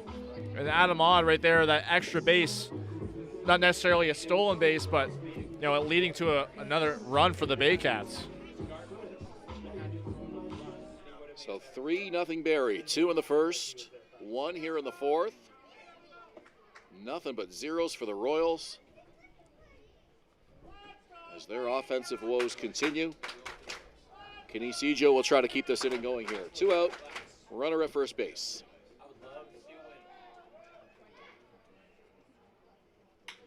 Down the line, backhanded by the third baseman. Takamatsu makes the throw, and it bounces up to the first baseman and gets away from him. Garton back to pick it up against the fence. 2 in scoring position for the Baycats. Well, Canisijo, his speed, putting a lot of pressure on Garrett Takamatsu, the third baseman. I would imagine that's going to be an infield hit. And then an error from Takamatsu on the throw, allowing Ando and Ijo both to move up.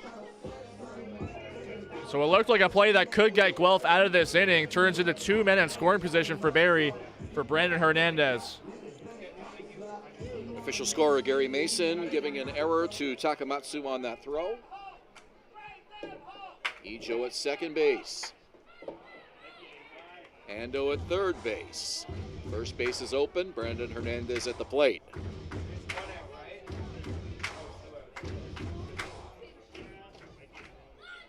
Hernandez has a pair of singles already tonight.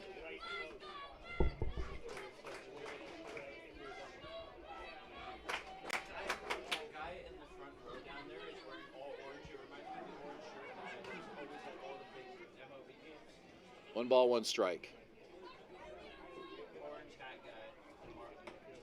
You asked me a very interesting question before the broadcast tonight. We were just having a little bit of chit-chat, and you asked me that if I had to call upon one Barrie Baycat to get a base hit to save my life, who would it be? And I could have picked any one of a number of guys, but I said right now I think Brandon Hernandez. That's a good pick. Just the way he's going at this moment. But certainly some others come to mind. You mentioned Royce Ando. Here's one over the shortstop into left field. It's going to score a pair of runs. The Baycats have a 5-0 lead over the Royals in Game 3.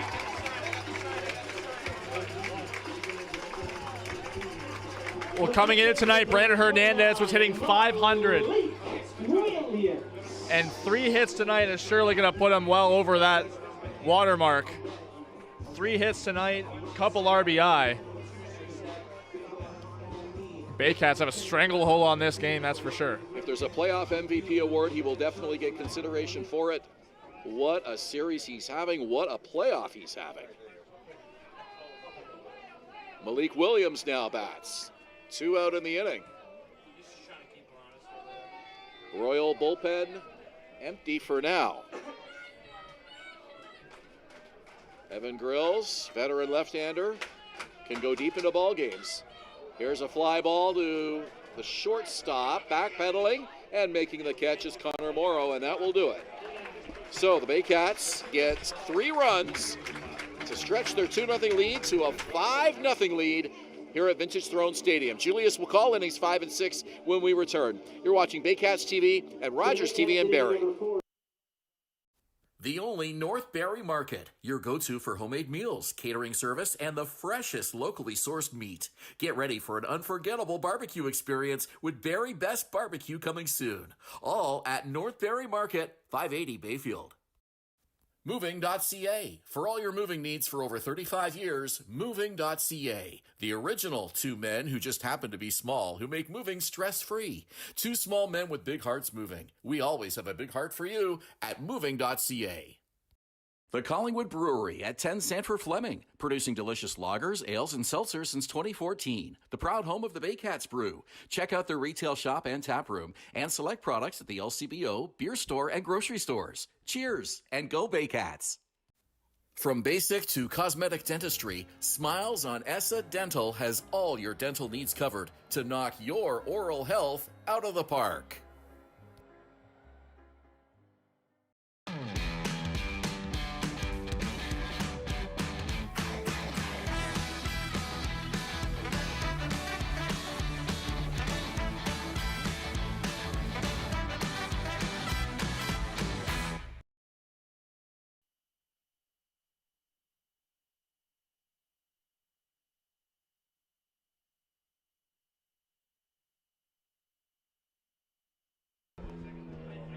Welcome back to Vintage Throne Stadium. The Barrie Baycats with a stranglehold on this game and potentially on the series, up 5-0 in Game 3 over the Guelph Royals. Game 4 of this series will be in Guelph Saturday night. You see it on your television screen right now. Game 5, should the Royals win tonight or in Game 4, we'll have a Game 5 right back here Sunday at 6:05 p.m. But they have a lot of work to get to that point. Down 5-0. Juan Benitez will face Josh Garden to lead off the 5th inning. First pitch to Garden. Big swing from the lefty.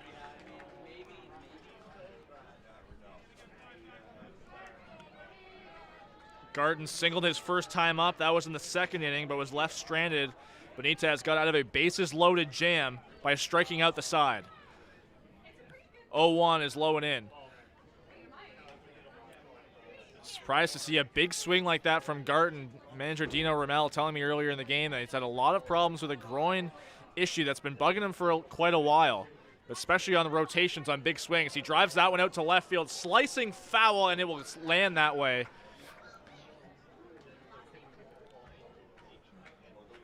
Off the wall, left of the left field foul pole. Nolan Macabrota back over to grab that baseball. Garden down 1-2 to Juan Benitez. The pitch is low and in again. Not very often you see the Guelph Royals offense stifled as the Barrie Baycats have had them a couple times in this series. This just the 3rd game for the Royals in the playoffs. As Garden swings, dropped 3rd strike by Plumpton. The tag applied for the first out of the inning. It's an IMP North strikeout. This just the 3rd game in the playoffs for the Guelph Royals, where they haven't scored within the first 2 innings. The first of those 3 games was Game 2 against the Welland Jackfish. The other one, aside from this one, was Game 1 right here. First pitch to Carson Burns, the former Baycat, is low and in again.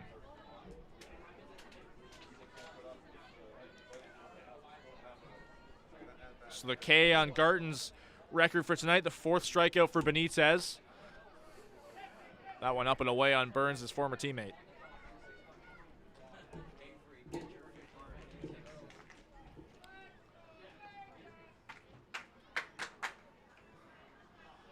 Really strong crowd at Vintage Throne Stadium. It really seems like there's a buzz around the ballpark tonight. Another one up and away on Burns.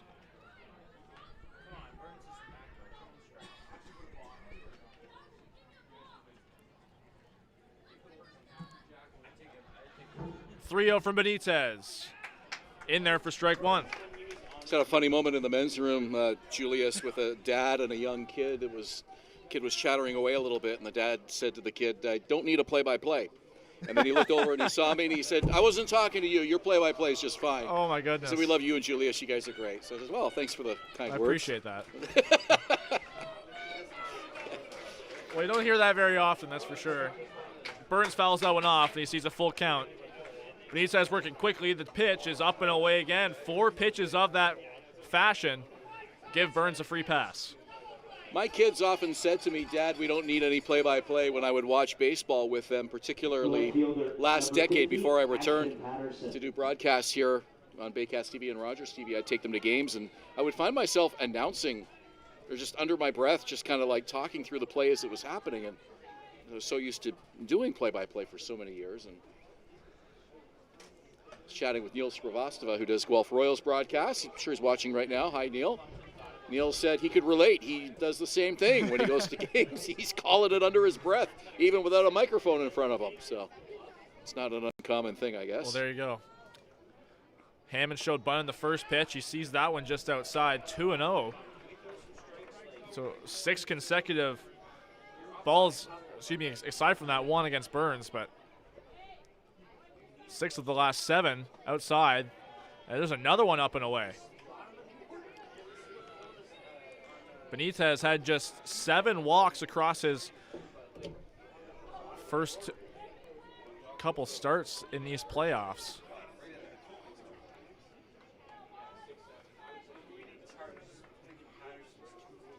So 3-0 from Benitez. Up and away.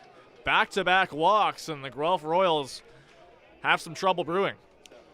Well, Patterson's strike zone is a tough one to pitch to, and Juan putting him on, 2 on here, and Juan has had a couple of jams to work out of tonight already.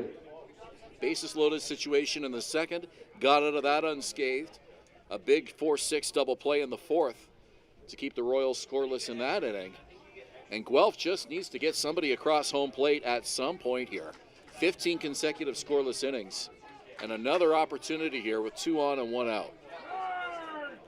So the first mound visit charge to the Baycats. I'll bring up the top of the order for Guelph. It's Andy Leader, who's 0 for 2.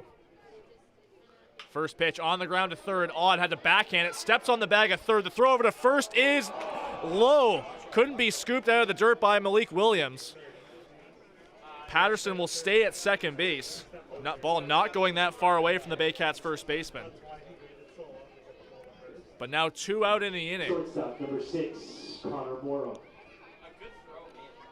Tough play by Malik Williams. He had it in the glove but couldn't keep it there, and a really good throw by Adam Odd despite bouncing it.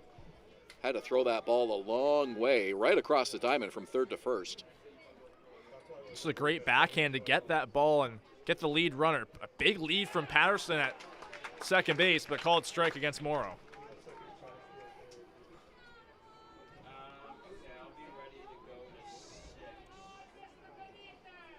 Morrow 0 for 2 as well, and so is the man on deck, Franklin Torres. That one just inside, 1-1. Some oohs and ahs from the Baycats faithful at Vintage Throne Stadium. Very vocal crowd tonight.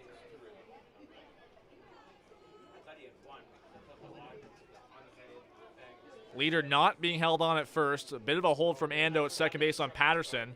Fouled right back to the screen by Morrow. Well, here's a big pitch for Juan Benitez. 2 strikes, 2 outs. Runner in scoring position. Royals needing to get on the board desperately. And Juan would love another one of those big strikeouts right here. 4 strikeouts on the night already for Juan Benitez. This would be the French fry strikeout, as they call it, at Vintage Throne Stadium. 1-2 pitch, just outside. Ashton Patterson really darting around there at second base, had a big secondary lead. He's going to be thinking about scoring on any ball that gets past these infielders. Keep in mind, Andy Leader can run really well. He's behind him at first base. 2-2, foul back to the screen again. Connor Morrow grounded out to short and lined out to short his first 2 times up, respectively.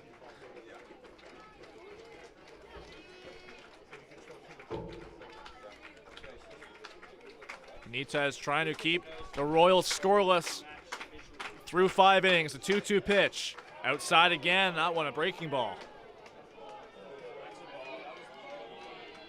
Really hard to believe the Royals have not scored a run since the 10th inning of Game 1 of this series. Maybe they'll bring that to an end right here. This is certainly the right moment for them. 3-2, 2 out. Runners go. That one's lined into right field. Coming in is Hayden Janko. He makes a diving catch. What a play from Hayden Jaco to keep the Royals scoreless. Juan Benitez getting out of yet another jam as we head to the bottom of the fifth inning. Baycats lead it by a score of 5-0. This is the IBL Finals on Baycats TV and Rogers TV in Barrie. At Domino's, mix and match any 2 or more pizzas and sides for just $8.99 each. Like when pizza night's more like pizza and lava cakes night, or pasta and stuffed cheesy bread night, or we're gonna need a bigger table night. Mix and match Canada's favorite pizza and more at Domino's. From basic to cosmetic dentistry, Smiles on ESSA Dental has all your dental needs covered to knock your oral health out of the park.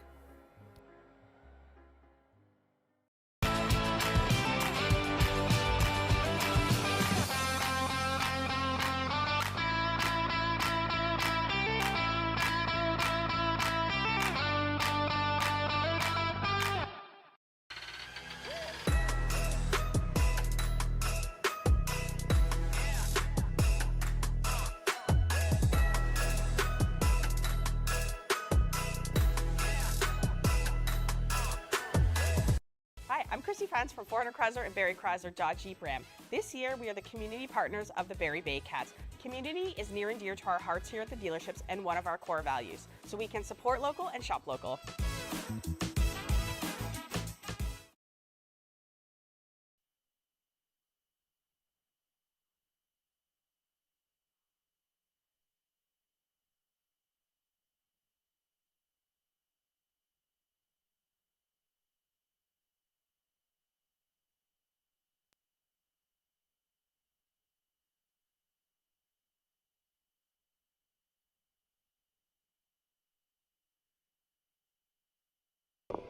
Bottom of the fifth inning, Baycats on top, 5-0. And the fifth inning is brought to you by Phaetrum, aluminum and siding, quality above all else. Ryan Rio, Nolan Macabrota, Hayden Jaco due up for the Baycats in the bottom of the fifth inning. My name is Julius Hern, along with Ben Davy and our entire Baycats TV crew. Happy to have you for Game 3 of the IBL Finals. Evan Grills back on the mound for Guelph at 67 pitches through 4 innings. 8 strikeouts. Collectively adding or getting him to that total. First pitch to Rio is a wave and a miss. Great crowd here tonight at Vintage Throne Stadium. They came prepared to party. And this may be their last chance to party if Barrie takes care of business here tonight and clinches it in Guelph on Saturday night. The way this Baycat juggernaut has just been steamrolling their opponents here in the 2024 postseason. That's not us being homers. It's just the way it's gone. We have to tell it like it is. 0-2 to Rio is a curveball in the dirt. Well, the story for Guelph, and if you're wondering why, maybe the biggest reason why they're down 0-2 in this series, 22 consecutive runners left on base in the last 17 innings. 1-2 to Rio, fouled away. Yeah, there's no way you're going to win a playoff series when you strand 22 consecutive base runners, and that's going to have to end in a hurry. As we're here in the middle innings now of Game 3. Guelph already down 2-0 in this series. 16 consecutive scoreless innings. That one in the dirt. They peel down to third base. Rio did not go around, so I'll bring the count to 2-2. Hasn't been a cakewalk for the Baycats, despite the fact that they are undefeated. They had a close call in Game 2 of their first round series against Toronto. That one went right down to the 9th. And, of course, Game 1 of this series where the Royals overcame that 9-3 deficit. 4 runs in the 9th to tie it and force extra innings. 2-2 to Rio. Wave and a miss. Big strikeout there for Grill as Rio goes down swing for the 3rd time. Left fielder number 20, Nolan Macabrota. So that's 9 strikeouts already for Evan Grills. But it's the hits that he's given up tonight. 8 total against for the Baycats. The lead is a 5-0 for Barrie. Here in the 5th inning, Nolan Macabrota up for the Baycats. Sees a first pitch, breaking ball low. Well, Grills has definitely had his stuff tonight. It's not often you strike out 9 and you're trailing by 5 in less than 5 innings. But the Baycats have been very efficient with their hits tonight. Macabrota pops that one over the screen behind home plate, foul. And that's really been the difference when you can compare the two offenses here, Guelph and Barrie, what the Baycats have done so far, and certainly what they did in Game 2 in Guelph. Timely execution and making the most of their chances. Only 3 hits, they still came away with the win in Game 2. Called strike, it's 1-2 on Macabrota. That one just catching the bottom of the zone. But a big part of this is the Baycats defense holding Guelph off the board. They mentioned it's the timely hitting from Guelph, but it's the timely defense from Barrie as Macabrota swings and misses. Strikeout number 10 for Evan Grills. 15 strikeouts in this game. How about that, Julius? We're just approaching the halfway mark. 10 for the Royals, 5 for the Baycats. A lot of Ks on this Barrie score sheet, and yet they lead 5-0 in the ball game. Well, in Game 1 against Kyle Thomas, Yuki Narita, and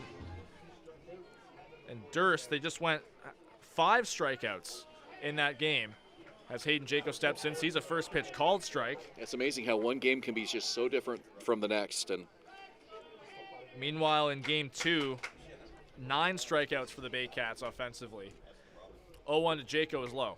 Game 1 and Game 2 were just 2 completely polar opposite ball games. Baycats had a big lead in Game 1, couldn't hold on, had to pull it out in extras. 1-1. Tapper on the ground towards the pitcher's mound. Franklin Torres up at the throw to first is in time to get Hayden Jaco. So Baycats go up 3 down, but they still lead this one by a score of 5-0. You're watching Game 3 of the IBL Finals on Baycats TV and Rogers TV in Barrie.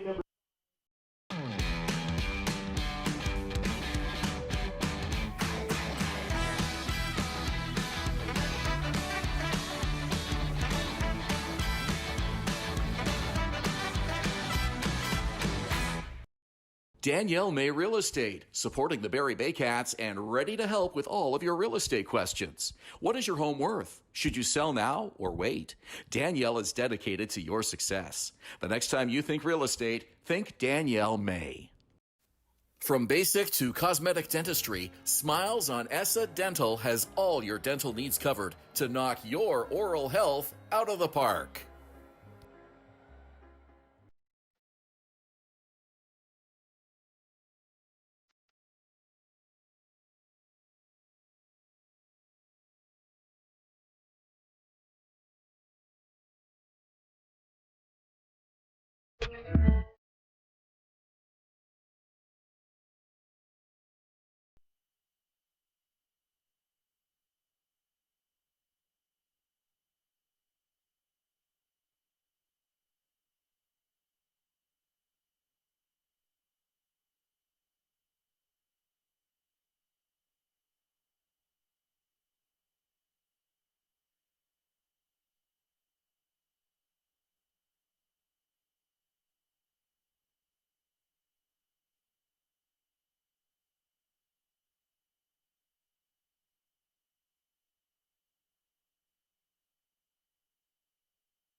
Welcome back to Vintage Throne Stadium.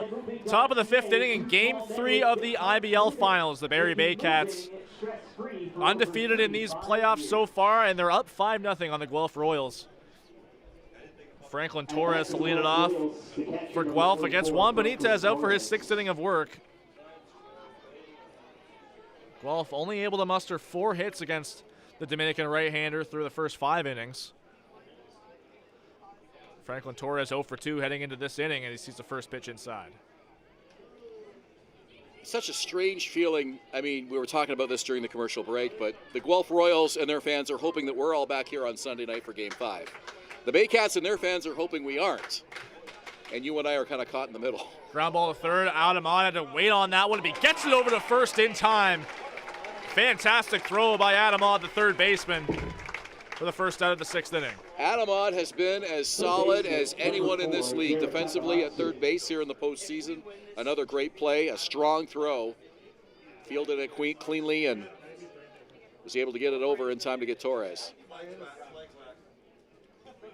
But it is a strange feeling not knowing if we're going to be back here again after tonight. I know everybody would be happy if we aren't. Up and in on Garrett Takamatsu. Juan Benitez, not even just to righties, but to lefties. Has seen a lot of his pitches over the last inning or so in that vicinity towards that right-handed batter's box. I'll be very curious to see how many Baycat fans show up at Hastings Stadium in Guelph on Saturday night. It's a weekend game, so we could have another really good contingent of fans there. Even on Tuesday night, there was a good section of Baycats fans making a lot of noise. Yeah, the visiting fans, at least when I've been there, when it's been a Baycats-Royals matchup, right next to that Baycats dugout on the first base side, between that and the grandstand at Hastings Stadium, seems to be the visiting team section. Takamatsu lines that one into left field, but hanging up for Nolan Macabroda, who reaches up and makes the catch for out number 2. One of the first deep fly balls we've seen hit off Juan Benitez tonight. Takamatsu has a lot of power. Just got underneath that one a little bit too much. It stayed in the park. Yeah, visiting fans always sit on the first base side, as you mentioned, between the grandstand and the dugout. There's a small section of benches there. They fill up quickly, but if you're a Baycat fan, that's where you want to sit. And then there's the grandstand behind home plate, which was packed on Tuesday night. Yeah, if you want to sit there, you better get there a couple hours early. Everybody else brings lawn chairs. And so the lawn chairs go up and down the baselines, and they sit right on the edge of the warning track.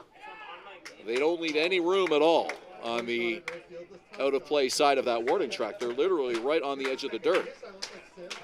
Always a tough play for outfielders going over trying to catch foul balls.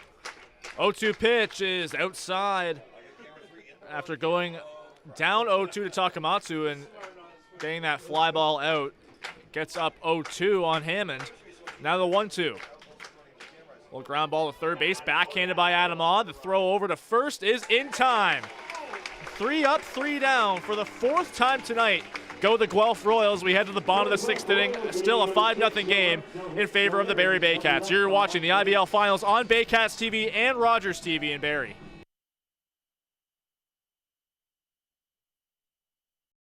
Visit Alliance Billiards and Sports in the northeast end of Barrie. A fun, friendly family environment offering pool, darts, karaoke, and live entertainment. Enjoy a large variety of delicious food and drinks on the patio. You'll come as a stranger and leave as a friend. From basic to cosmetic dentistry, Smiles on Essa Dental has all your dental needs covered to knock your oral health out of the park.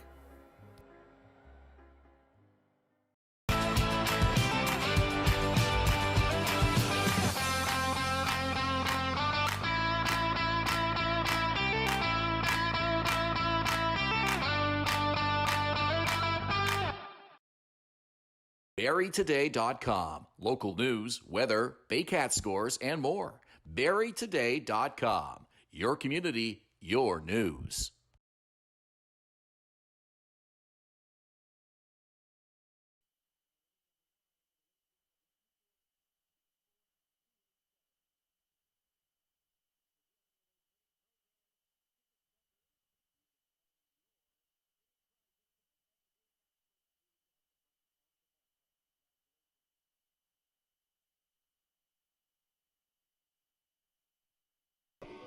It's the bottom of the 6th inning at Vintage Throne Stadium with the Baycats on top, 5-0. This inning brought to you by two small men with big hearts, making moving stress-free for over 35 years.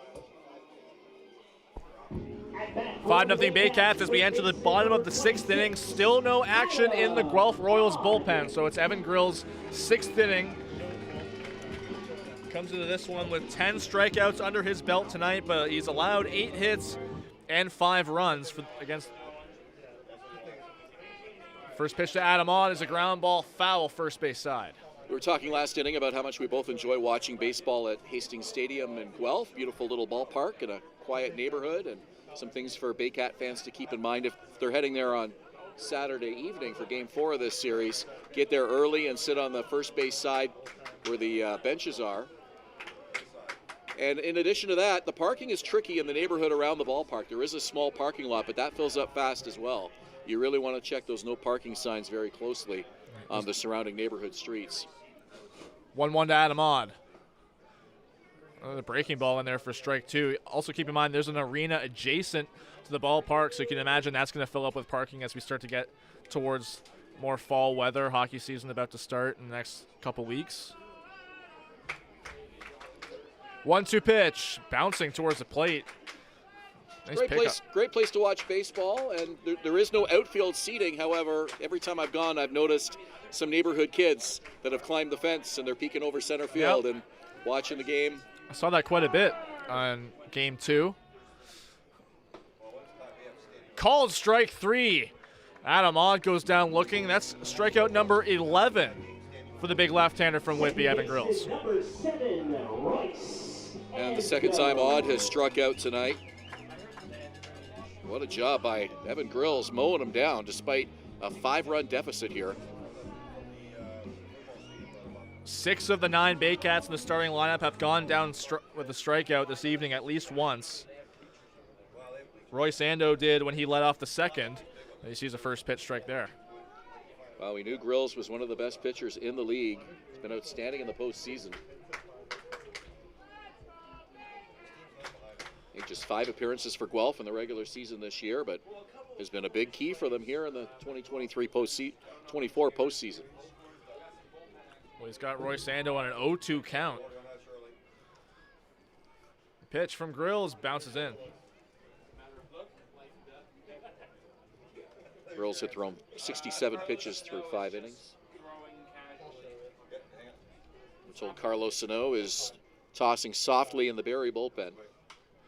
There's a fly ball, right side. It'll be Carson Burns drifting out shallow right field. He'll make the catch. Came very close to running into Andy Leader, but there's 2 down now. Potential catastrophe, but Leader held up at the last second. Burns was in a good position to make that catch. And Tyler Plumpton comes to the plate with 2 out.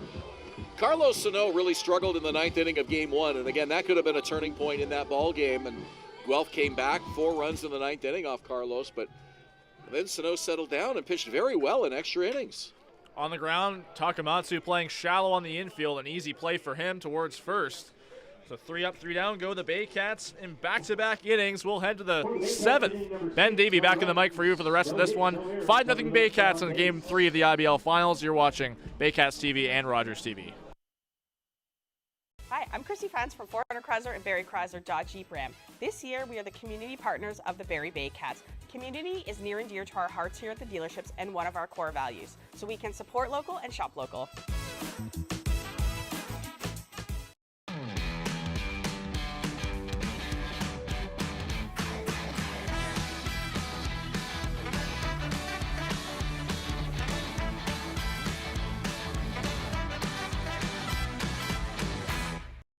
The only North Barrie Market, your go-to for homemade meals, catering service, and the freshest locally sourced meat. Get ready for an unforgettable barbecue experience with Barrie Best Barbecue coming soon. All at North Barrie Market, 580 Bayfield.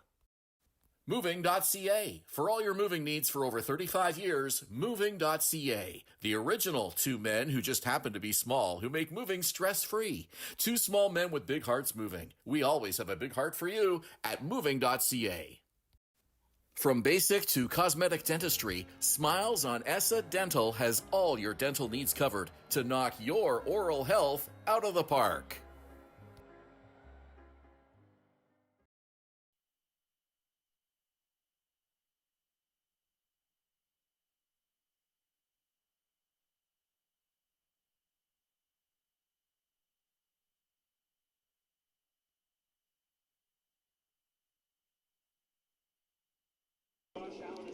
We go to the top of the 7th inning, Game 3 of the 2024 IBL Championship Series. Baycats up 2-0 in the series, 5-0 here in Game 3. Juan Benitez will hit the 100-pitch mark here tonight.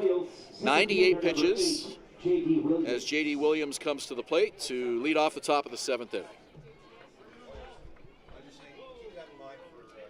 The Baycats' game plan has been to get 7 innings, if not more, out of the starters, Frank Garces, Cesar Rosado, and Juan Benitez. Rosado went 6 innings in Game 2 as his pitch count got up over 130. An appeal to first, and Jared Merkley saying he went around. Count is 0-2. Well, both of Juan Benitez's first 2 starts in these playoffs, he's gone 7 innings. And that has really been the game plan for Josh Matlow and his team. Swing and a miss, strike 3. It's brought to you by IMP North. Another strikeout for Benitez.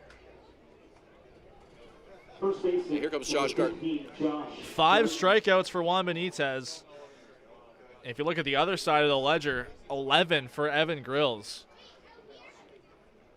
Wouldn't have thought there would have been 16 total Ks in this game. So Grills with more than double Benitez's strikeout total, and yet he's on the wrong side of the 5-0 ledger. Josh Garton back in the lineup tonight. 1 for 2. He singled in the second. Royals loaded the bases in the second inning, were unable to score. They loaded the bases twice Tuesday night in game 2 as well. We haven't really talked about it, but that catch in left field by Nolan Macabrota really saved that game for Barrie. To third, Odd gloves it cleanly, makes the throw, it's low, and it's scooped up by Malik Williams. Well, Josh Garton not running as hard as he probably could with battling that groin injury as we've talked about earlier, but Malik Williams with an incredible pick at first base, saving a base runner for his teammate Juan Benitez. We've seen him do that time and time again on those tricky low throws. Great reactions and able to keep it from getting by him, and gets the out, 2 away. Carson Burns, second baseman for the Royals. Played a lot of left side infield for the Baycats during his years here, and handled catching duties last year in the absence of Josh Cote, who left the team prior to the playoff run. Well, that's an advantage that he brought into this series, having seen from both sides the pitchers for Barrie. To second base, Roy Sando in plenty of time. Back-to-back 3-up, 3-down innings for Juan Benitez against the Guelph Royals. 7th inning stretch here at Vintage Throne Stadium. You're watching Baycats TV and Rogers TV Barrie. From basic to cosmetic dentistry, Smiles on Essa Dental has all your dental needs covered to knock your oral health out of the park. The Collingwood Brewery at 10 Sanford Fleming, producing delicious lagers, ales, and seltzers since 2014. The proud home of the Baycats Brew. Check out their retail shop and tap room, and select products at the LCBO, beer store, and grocery stores. Cheers, and go Baycats!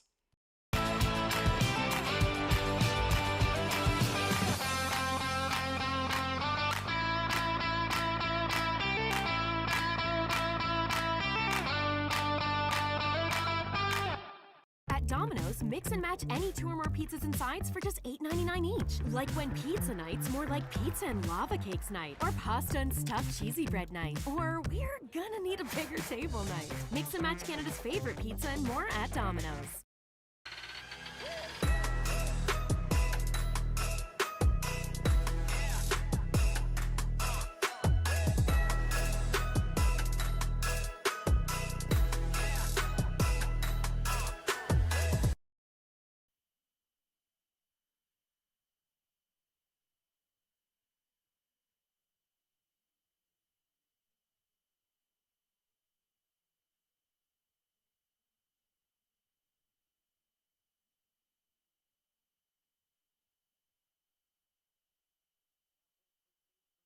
Number 27, Arthur Porta. At bat for the Baycats, center fielder, number 9. Welcome back to Vintage Throne Stadium. Bottom of the 7th inning, brought to you by Psycho Solutions, full automotive service from headlights to tailpipe. Well, the Barrie Baycats took a 2-0 lead in the bottom of the first inning, and they have not blinked. 5-0 Baycats. Nothing but zeros on the scoreboard for the Royals.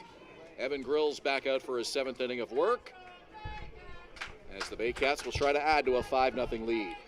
Defensive substitution for the Guelph Royals, Arthur Kawara coming into play first and replacing Josh Garton. Top of the order for Barrie, Canisijo swings and misses. And talking to Dino Ramel pregame, mentioned to me that it was in the game plan to have Kawara come in defensively for Garton at some point in this game, but probably earlier than he would have liked to. This one hits the center field. Base hit for Canisijo. 1 on, nobody out. Here comes Brandon Hernandez. The shortstop, number 11, Brandon Hernandez. Well, Well, Kenise Ejo led off the game with a single, and in the very next pitch, it was Brendan Hernandez on a hit-and-run play, eventually getting Ejo all the way over to third base. And you have to wonder if Evan Grills is expecting the same kind of activity from the Barrie base runner.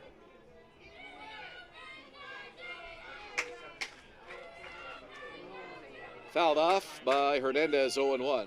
If there's a ball club that knows the importance of insurance runs, it is the Barrie Baycats, especially after game 1 of this series, leading by 6 and found themselves going to extra innings with this Guelph Royals ball club. They're going to keep their foot on the gas here offensively and try to get as big a lead as they can into these late innings.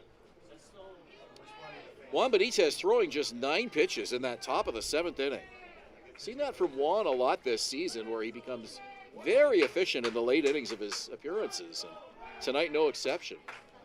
Pitch count 107, so it'll be interesting to see if Josh Matlow gives him the ball for the 8th or brings Carlos Sano in for both innings tonight to close it out. We saw Chris Lazar and Carlos Sano warming up for part of that inning, but towards when they got to 2 outs, both of them were not throwing anymore. On the ground, up the middle, taken by the shortstop. The flip to Burns for 1. No relay. So Ejo is retired at second base. Brandon Hernandez on a fielder's choice. Here comes Malik Williams.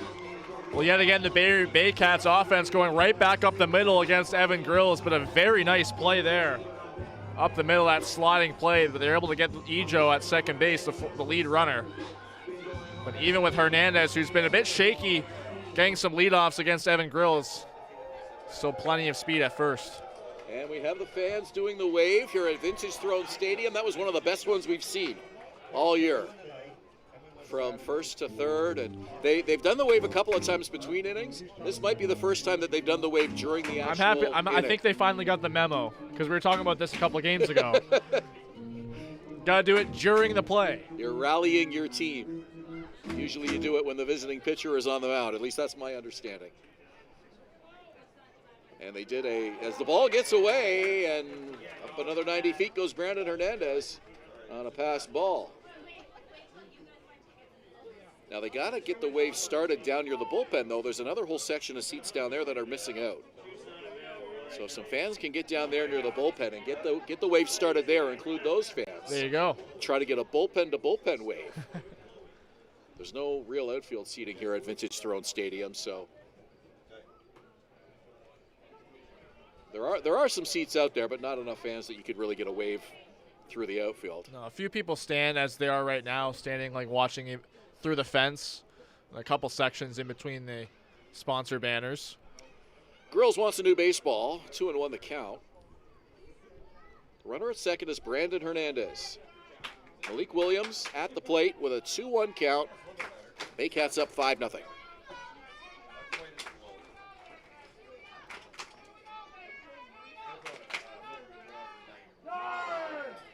Pitch from Grills on the ground into left field. Base hit. Hernandez rounds third. That's an RBI single for Malik Williams. He's into second as the throw is late. A 6-0 Baycats lead. Well, we all remember that incredible throw that Ashton Patterson had in Game 1 to keep the Guelph Royals alive, at least for the time being. And it seemed like he was thinking the same thing, but before he got the baseball in his glove, that ball getting behind him, allowing Hernandez to score easily and allowing Williams to move up to second base.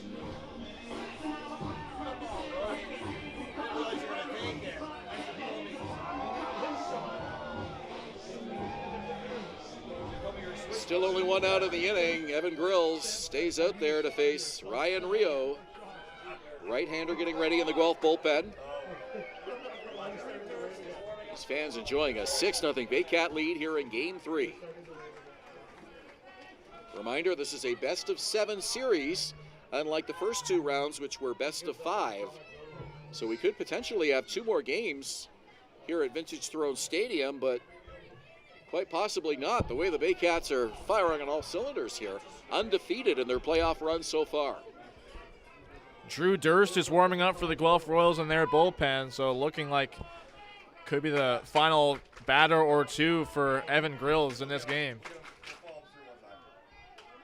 The Royals would either have to come back and win tonight's game or take Game 4 Saturday night in Guelph to bring these fans back here for a 5th game at Vintage Throne Stadium on Sunday night.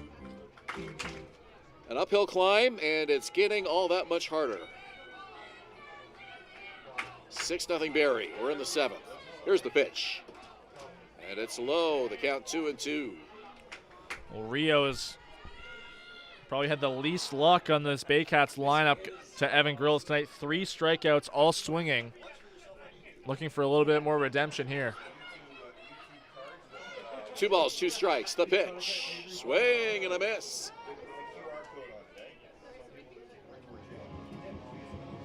Four strikeouts for Ryan Rio tonight. And here comes Nolan Macabrota. Left fielder number 20, Nolan Macabrota. Well, Rio doesn't seem to be looking down or in a sour mood about his 4 strikeouts, the infamous golden sombrero, because his team's still up by a score of 6-0.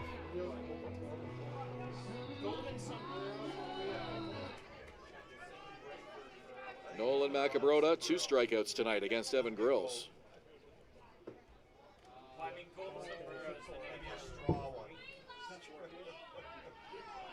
Only 3 Baycats have not struck out against Grills tonight.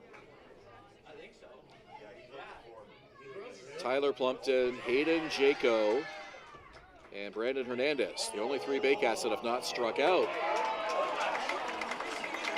Down to third base goes Malik Williams.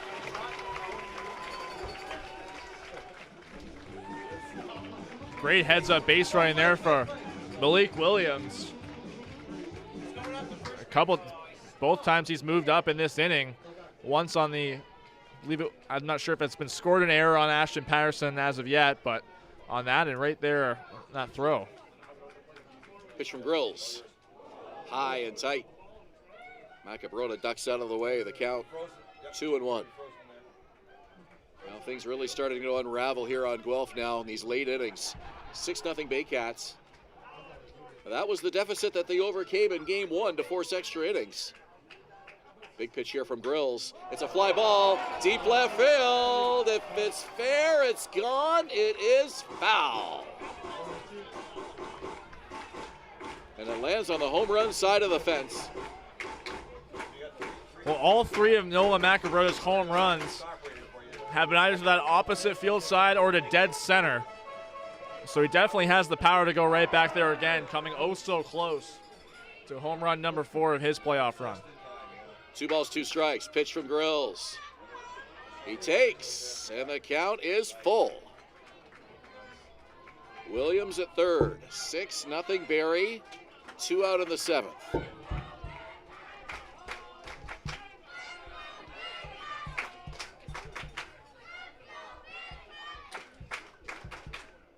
Pitch from Grills.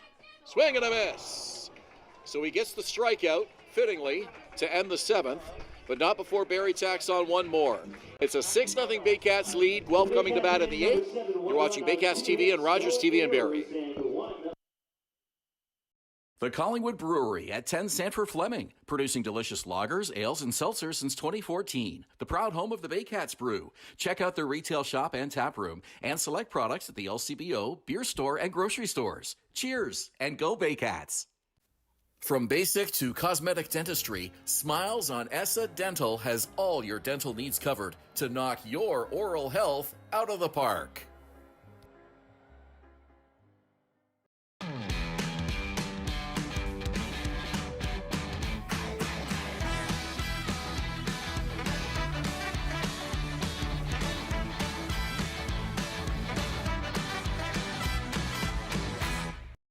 Danielle May Real Estate, supporting the Barrie Baycats and ready to help with all of your real estate questions. What is your home worth? Should you sell now or wait? Danielle is dedicated to your success. The next time you think real estate, think Danielle May.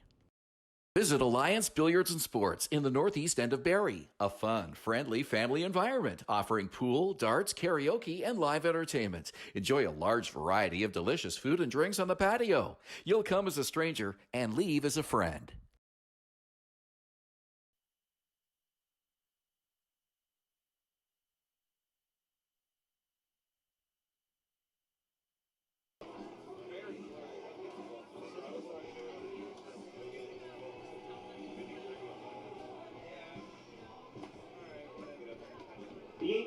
Top of the 8th inning at Vintage Throne Stadium. Baycats on top by a score of 6-0. Ben, Davy, Julius, Hern, and our Baycats TV crew here at Vintage Throne Stadium. Game 3 of the Best of 7 2024 IBL Championship Series for the Jack and Lynn Dominico Cup. And the Baycats looking to get one step closer with a 6-0 lead here in Game 3. Leading it off, Ashton Patterson. Takes the first pitch strike from Juan Benitez, his 108th pitch in his 8th inning of work here tonight for Josh Matlow. Well, you know, Josh Matlow, he's going to milk everything he can out of Juan Benitez and hopefully not have to use him again for the rest of this series. Brad Grieveson and Carlos Sano are both throwing in Barrie's bullpen. Count 2 balls and a strike. The Royals trailed 9-3 in the top of the 8th inning of Game 1 of this series. They scored 2 in the 8th, 4 in the 9th. And Patterson lines this over second into right field for a base hit. So that's a good start for the Royals as they get the leadoff man aboard. The difference between tonight's game and Game 1 is that Frank Garces had left the game by the 8th inning. And that one, starter Juan Benitez is still out there tonight for the Baycats. Josh Matlow has not had to go to his bullpen yet. But I'm sure a close eye will be on Juan Benitez here in this 8th inning. We have to wonder when the leash will be pulled on Juan Benitez. Swing and a miss by leader. I'd have to imagine it's pretty rare for the Guelph Royals to finally see their leadoff hitter up for the 4th time in the 8th inning with how potent their offense has been in these playoffs. And again, a little flare to right field. That one even a little bit more shallow than the one off the bat of Patterson. Back-to-back singles here for the Royals. Long way to go, but they're in business here in the top of the 8th. Well, back in the 2nd inning, Juan Benitez gave up back-to-back singles to Takamatsu and Hammond to lead off that inning, and he got out of that one unscathed, left the bases loaded, and struck out the side. I don't imagine he'll be given the opportunity to go that far in terms of the pitch count. There's a little ritual here at Vintage Throne Stadium that caught on this year. Whenever there's a double play opportunity, as the pitch is inside, one of our super fans, Avery, stands up and yells, "What time is it?" And the fans yell, "Double play, double play, double play." Well, this time they yelled, "Triple play, triple play, triple play." Well, wouldn't that be incredible? We saw one last year, not here, but the Baycats did pull one off. At Christie Pitts. Their first in franchise history. Wouldn't that be incredible tonight? Well, the beneficiary of that, Brad Grieveson, still throwing in Barrie's bullpen along with Carlos Sano. And a called strike, 2 balls and 1 strike to Connor Morrow. 2 on, nobody out. So the infield at triple play depth. They'll be ready for it if the ball is hit. Around the horn, it's Adam Odd, Brandon Hernandez, and Roy Sando. Here's the pitch. A fly ball, foul down the right side. Count is 2-2. I have a question for you. Did you mean to say around the horn there? Because there's a train horn. It might have been in my head. Did the horn go before I said it? It was while you were saying it. Before and during. I wonder if that was in my head. Probably was. Probably heard the horn, and that's what put it in my head. Well, there you go. Here's the crowd on a 2-2 pitch, and it's a foul ball. Beautiful September night here at Vintage Throne Stadium. A little bit of a September chill. Some hoodies and coats on, but not uncomfortably cool, and a beautiful bright moon over left field. As far as I've seen, the forecast looks great for the remaining games in this series. And a full count to Connor Morrow. This is what the Royals want to do, is get deep in counts, get Juan Benitez's pitch count up, and get him out of here. And try to get into that Barrie bullpen like they did in Game 1. For now, it's Juan Benitez taking them head on. 3-2 pitch. A high fly ball that'll stay in the park. Left field. Macabroda in front of Canisijo makes the catch. 1 out in the inning. So this is now Juan Benitez's longest outing of the playoffs. 7 1/3. Went 7 even his first 2 starts.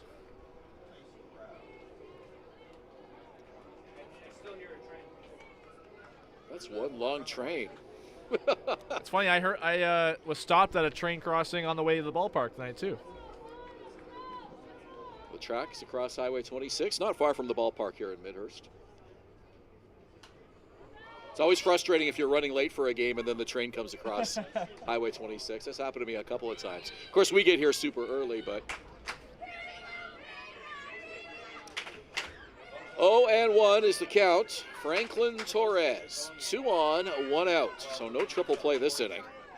Another foul ball. It's 0-2. You have to wonder if this is Juan Benitez's last batter he'll be afforded by manager Josh Matlow. Lefty Garrett Takamatsu is on deck, but after that it gets to part of the order for the Royals where it's all lefties. A fly ball to center field. Canisijo with a couple of steps in, sees it and has it. 2 out. Runners retreat. So a couple of fly balls. And Garrett Takamatsu now to the plate with 2 out in the inning. Because the way the Royals have stacked their lineup throughout this entire series, the top 4 have all been righties and the bottom 5 have all been lefties. Benitez had retired 7 in a row prior to those back-to-back singles. Patterson and Leader, both of them still on base. And how frustrating this is for the Guelph Royals. 22 consecutive stranded base runners, 2 on base now. They have to feel like something's got to go their way at some point to just get somebody across home plate. Swing and a miss by Takamatsu. Well, if Benitez can get out of this inning unscathed, that would be 7 runners left on base for the Royals in this game. They left 15 on in game 2.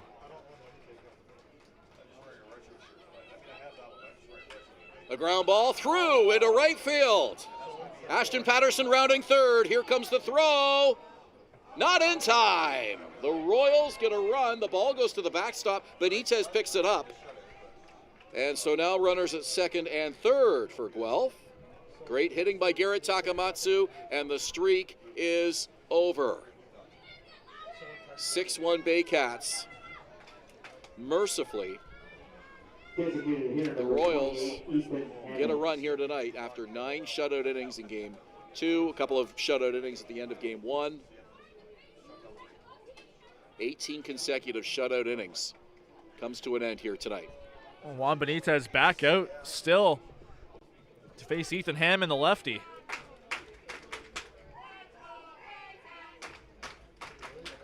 Looks like the Baycats bullpen is ready. Here's the pitch. Breaking ball for a strike. Well, there is 2 outs, so if you're Josh Matlow, you're hopeful that, just one more batter's needed to get out of this frame. Juan will want to pitch the 9th, but I don't know if he'll win that argument with his manager. I doubt it. But given his pitch count tonight, he has done everything you could possibly ask him to do. Listen to this crowd with an 0-2 count, 2 outs, and a foul off the screen.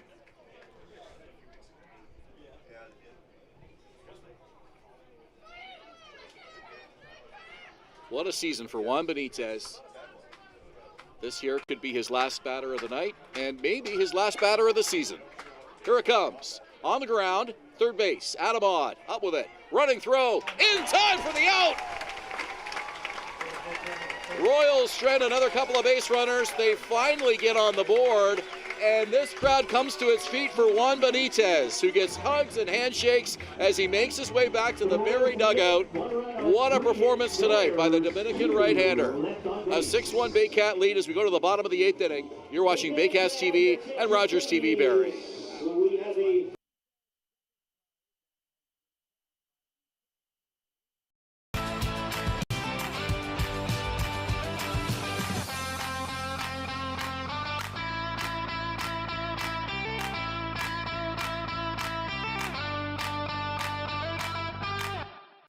From basic to cosmetic dentistry, Smiles on Essa Dental has all your dental needs covered to knock your oral health out of the park. The only North Barrie Market, your go-to for homemade meals, catering service, and the freshest locally sourced meat. Get ready for an unforgettable barbecue experience with Barrie Best Barbecue coming soon. All at North Barrie Market, 580 Bayfield. BarrieToday.com. Local news, weather, Baycat scores, and more. BarrieToday.com. Your community, your news.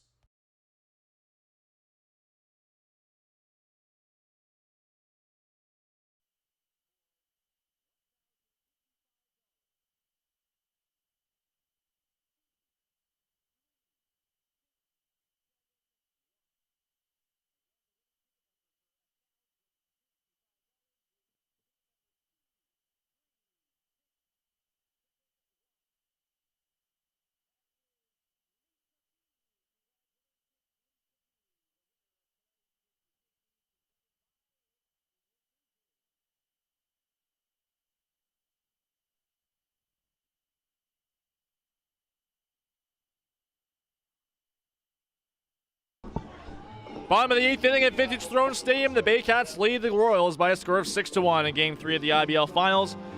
Brought to you by United Way Simcoe Muskoka, making poverty unignorable. To learn how you can help, you can visit uwsimcoemuskoka.ca. And we just had a winner of our 50-50 draw at the stadium tonight. Lisa taking home $1,050. Hayden Jaco to the plate for the Baycats to lead off the bottom of the 8th inning. Ben Davy and Julius Hern at Vintage Throne Stadium. What a series it's been for the Barrie Baycats. They are 3 outs away from nailing down a Game 3 win and a 3-0 chokehold over the Royals here in the finals. New pitcher in the ballgame for Guelph is Brandon Deans, just his 3rd appearance of these playoffs, coming in with a 3.38 ERA in 2 2/3 innings. Pitch from Deans. Inside, they appeal to first. He did not go.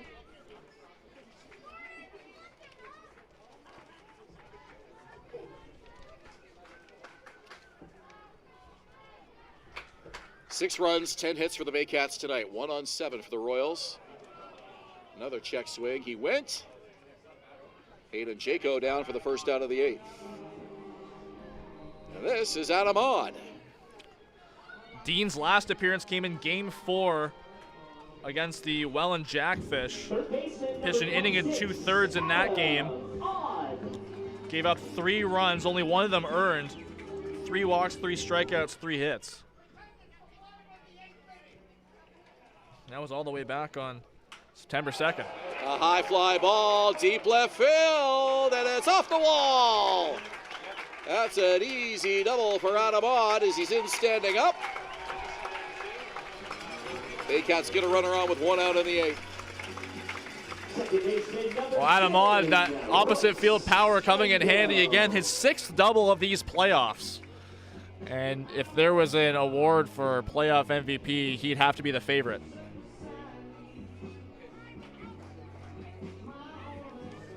Roy Sando down to bat. Has contributed on both sides of the field tonight, offensively and defensively. Singled and scored in the 4th. Made a spectacular diving grab for a clutch double play as well at second base.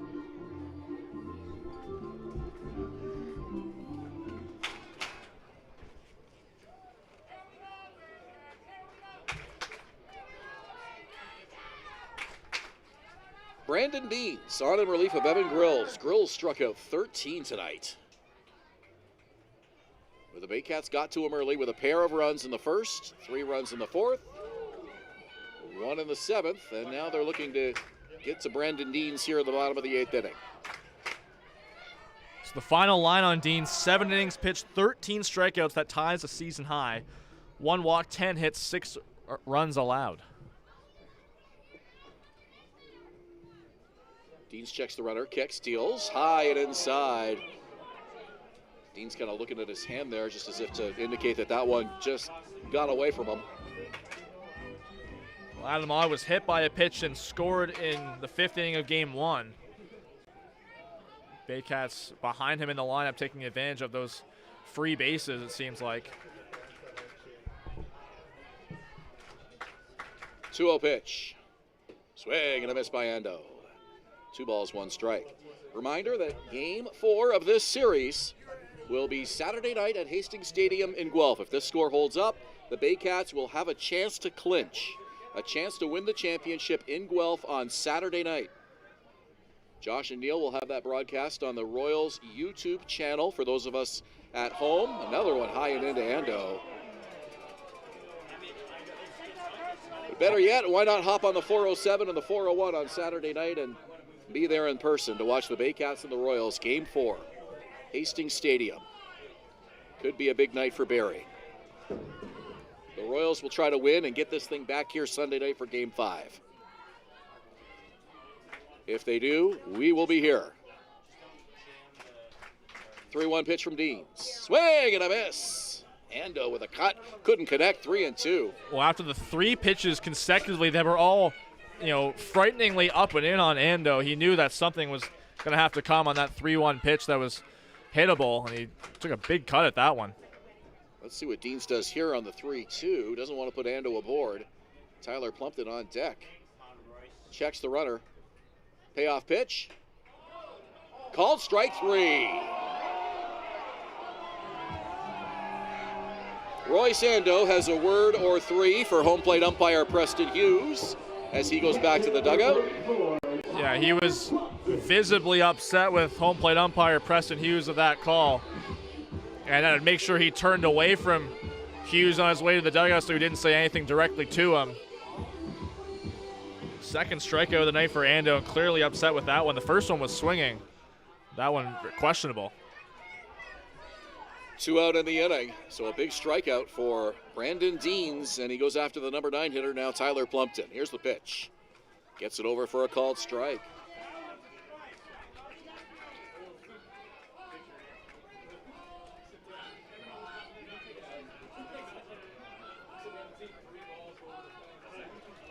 Baycats have struck out 15 times in this game.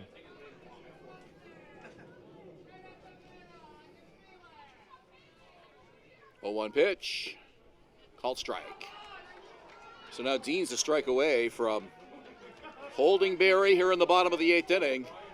The Royals will have a 5-run deficit to try to overcome when they come to bat in the top of the 9th inning. Here's the crowd behind Tyler Plumpton. The veteran waggles the bat and waits as Deans takes his time, stepping off, and now looks in for the sign again. The most the Baycats had struck out in these playoffs was 13, and Evan Grills got to that total himself with his 7-inning start. 0-2 on the ground, handled by the first baseman. The toss to Deans, covering is in time for the out.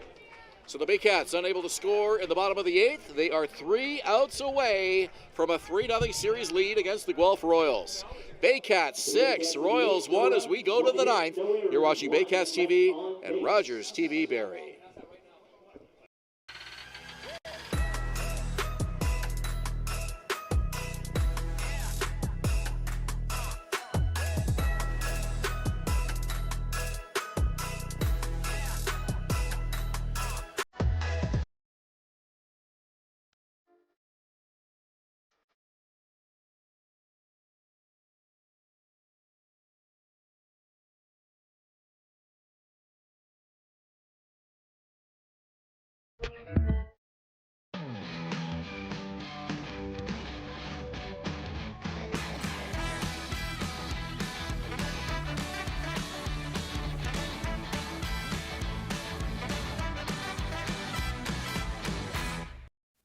From basic to cosmetic dentistry, Smiles on ESSA Dental has all your dental needs covered to knock your oral health out of the park.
Top of the 9th inning, the Guelph Royals down to their last chance to take one in Barrie. 6-1 Barrie. It's the 9th inning brought to you by United Way Simcoe Muskoka, making poverty unignorable.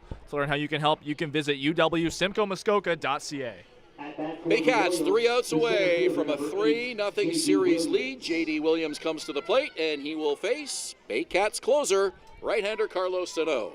Carlos Sano, the last time he faced these Guelph Royals was when he came in and gave up 4 runs in that 9th inning, but eventually got the win in Game 1 right here at Vintage Throne Stadium. Juan Benitez, an incredible start. 8 innings, 1 earned run allowed on 7 hits, 2 walks, and 5 strikeouts. Williams, Kawara, and Burns due up for Guelph. They trail by 5. 0-2 pitch coming up from Carlos Sano. A defensive swing. It comes right back to the mound. Sano, plenty of time, makes the throw. 1 away.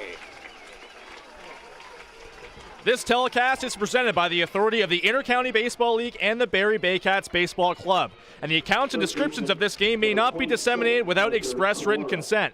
Any rebroadcast, reproduction, or retransmission in any form is strictly prohibited. Arthur Kawara comes up to the plate. There is a chance this is our last broadcast on Baycats TV here on the 2024 season, and this one's popped up over the Barrie dugout, out of play.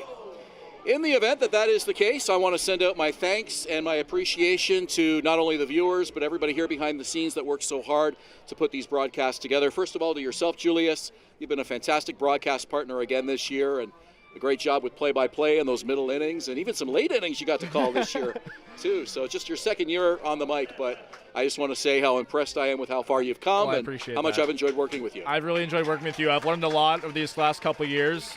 Thank you so much for everything.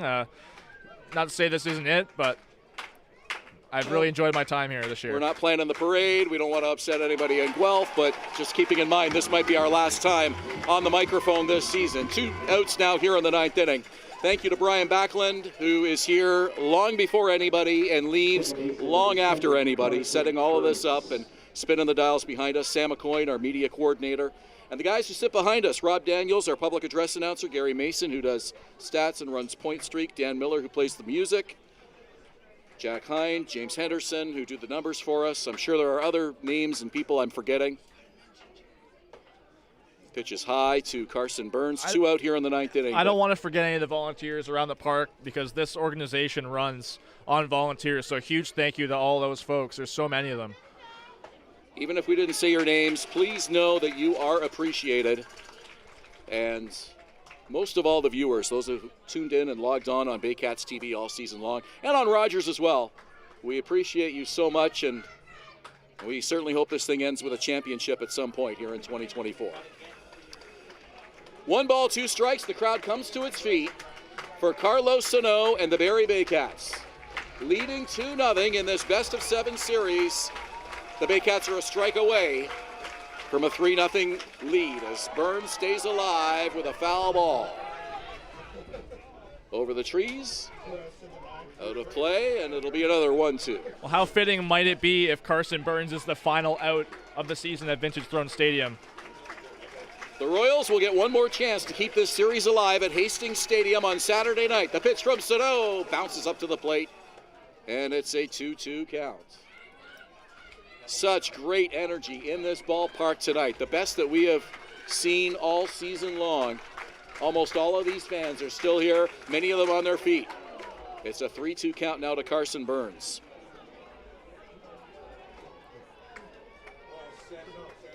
Carlos Sano really prolonging this moment for you then. 3 balls, 2 strikes, 2 outs. Sano with the pitch. Popped up. Off with the mask is Tyler Plumpton. It's out of play. Well, that's a souvenir for somebody here. 2 outs in the 9th. I don't know who picked it up, but it took a hard bounce off the metal bleachers.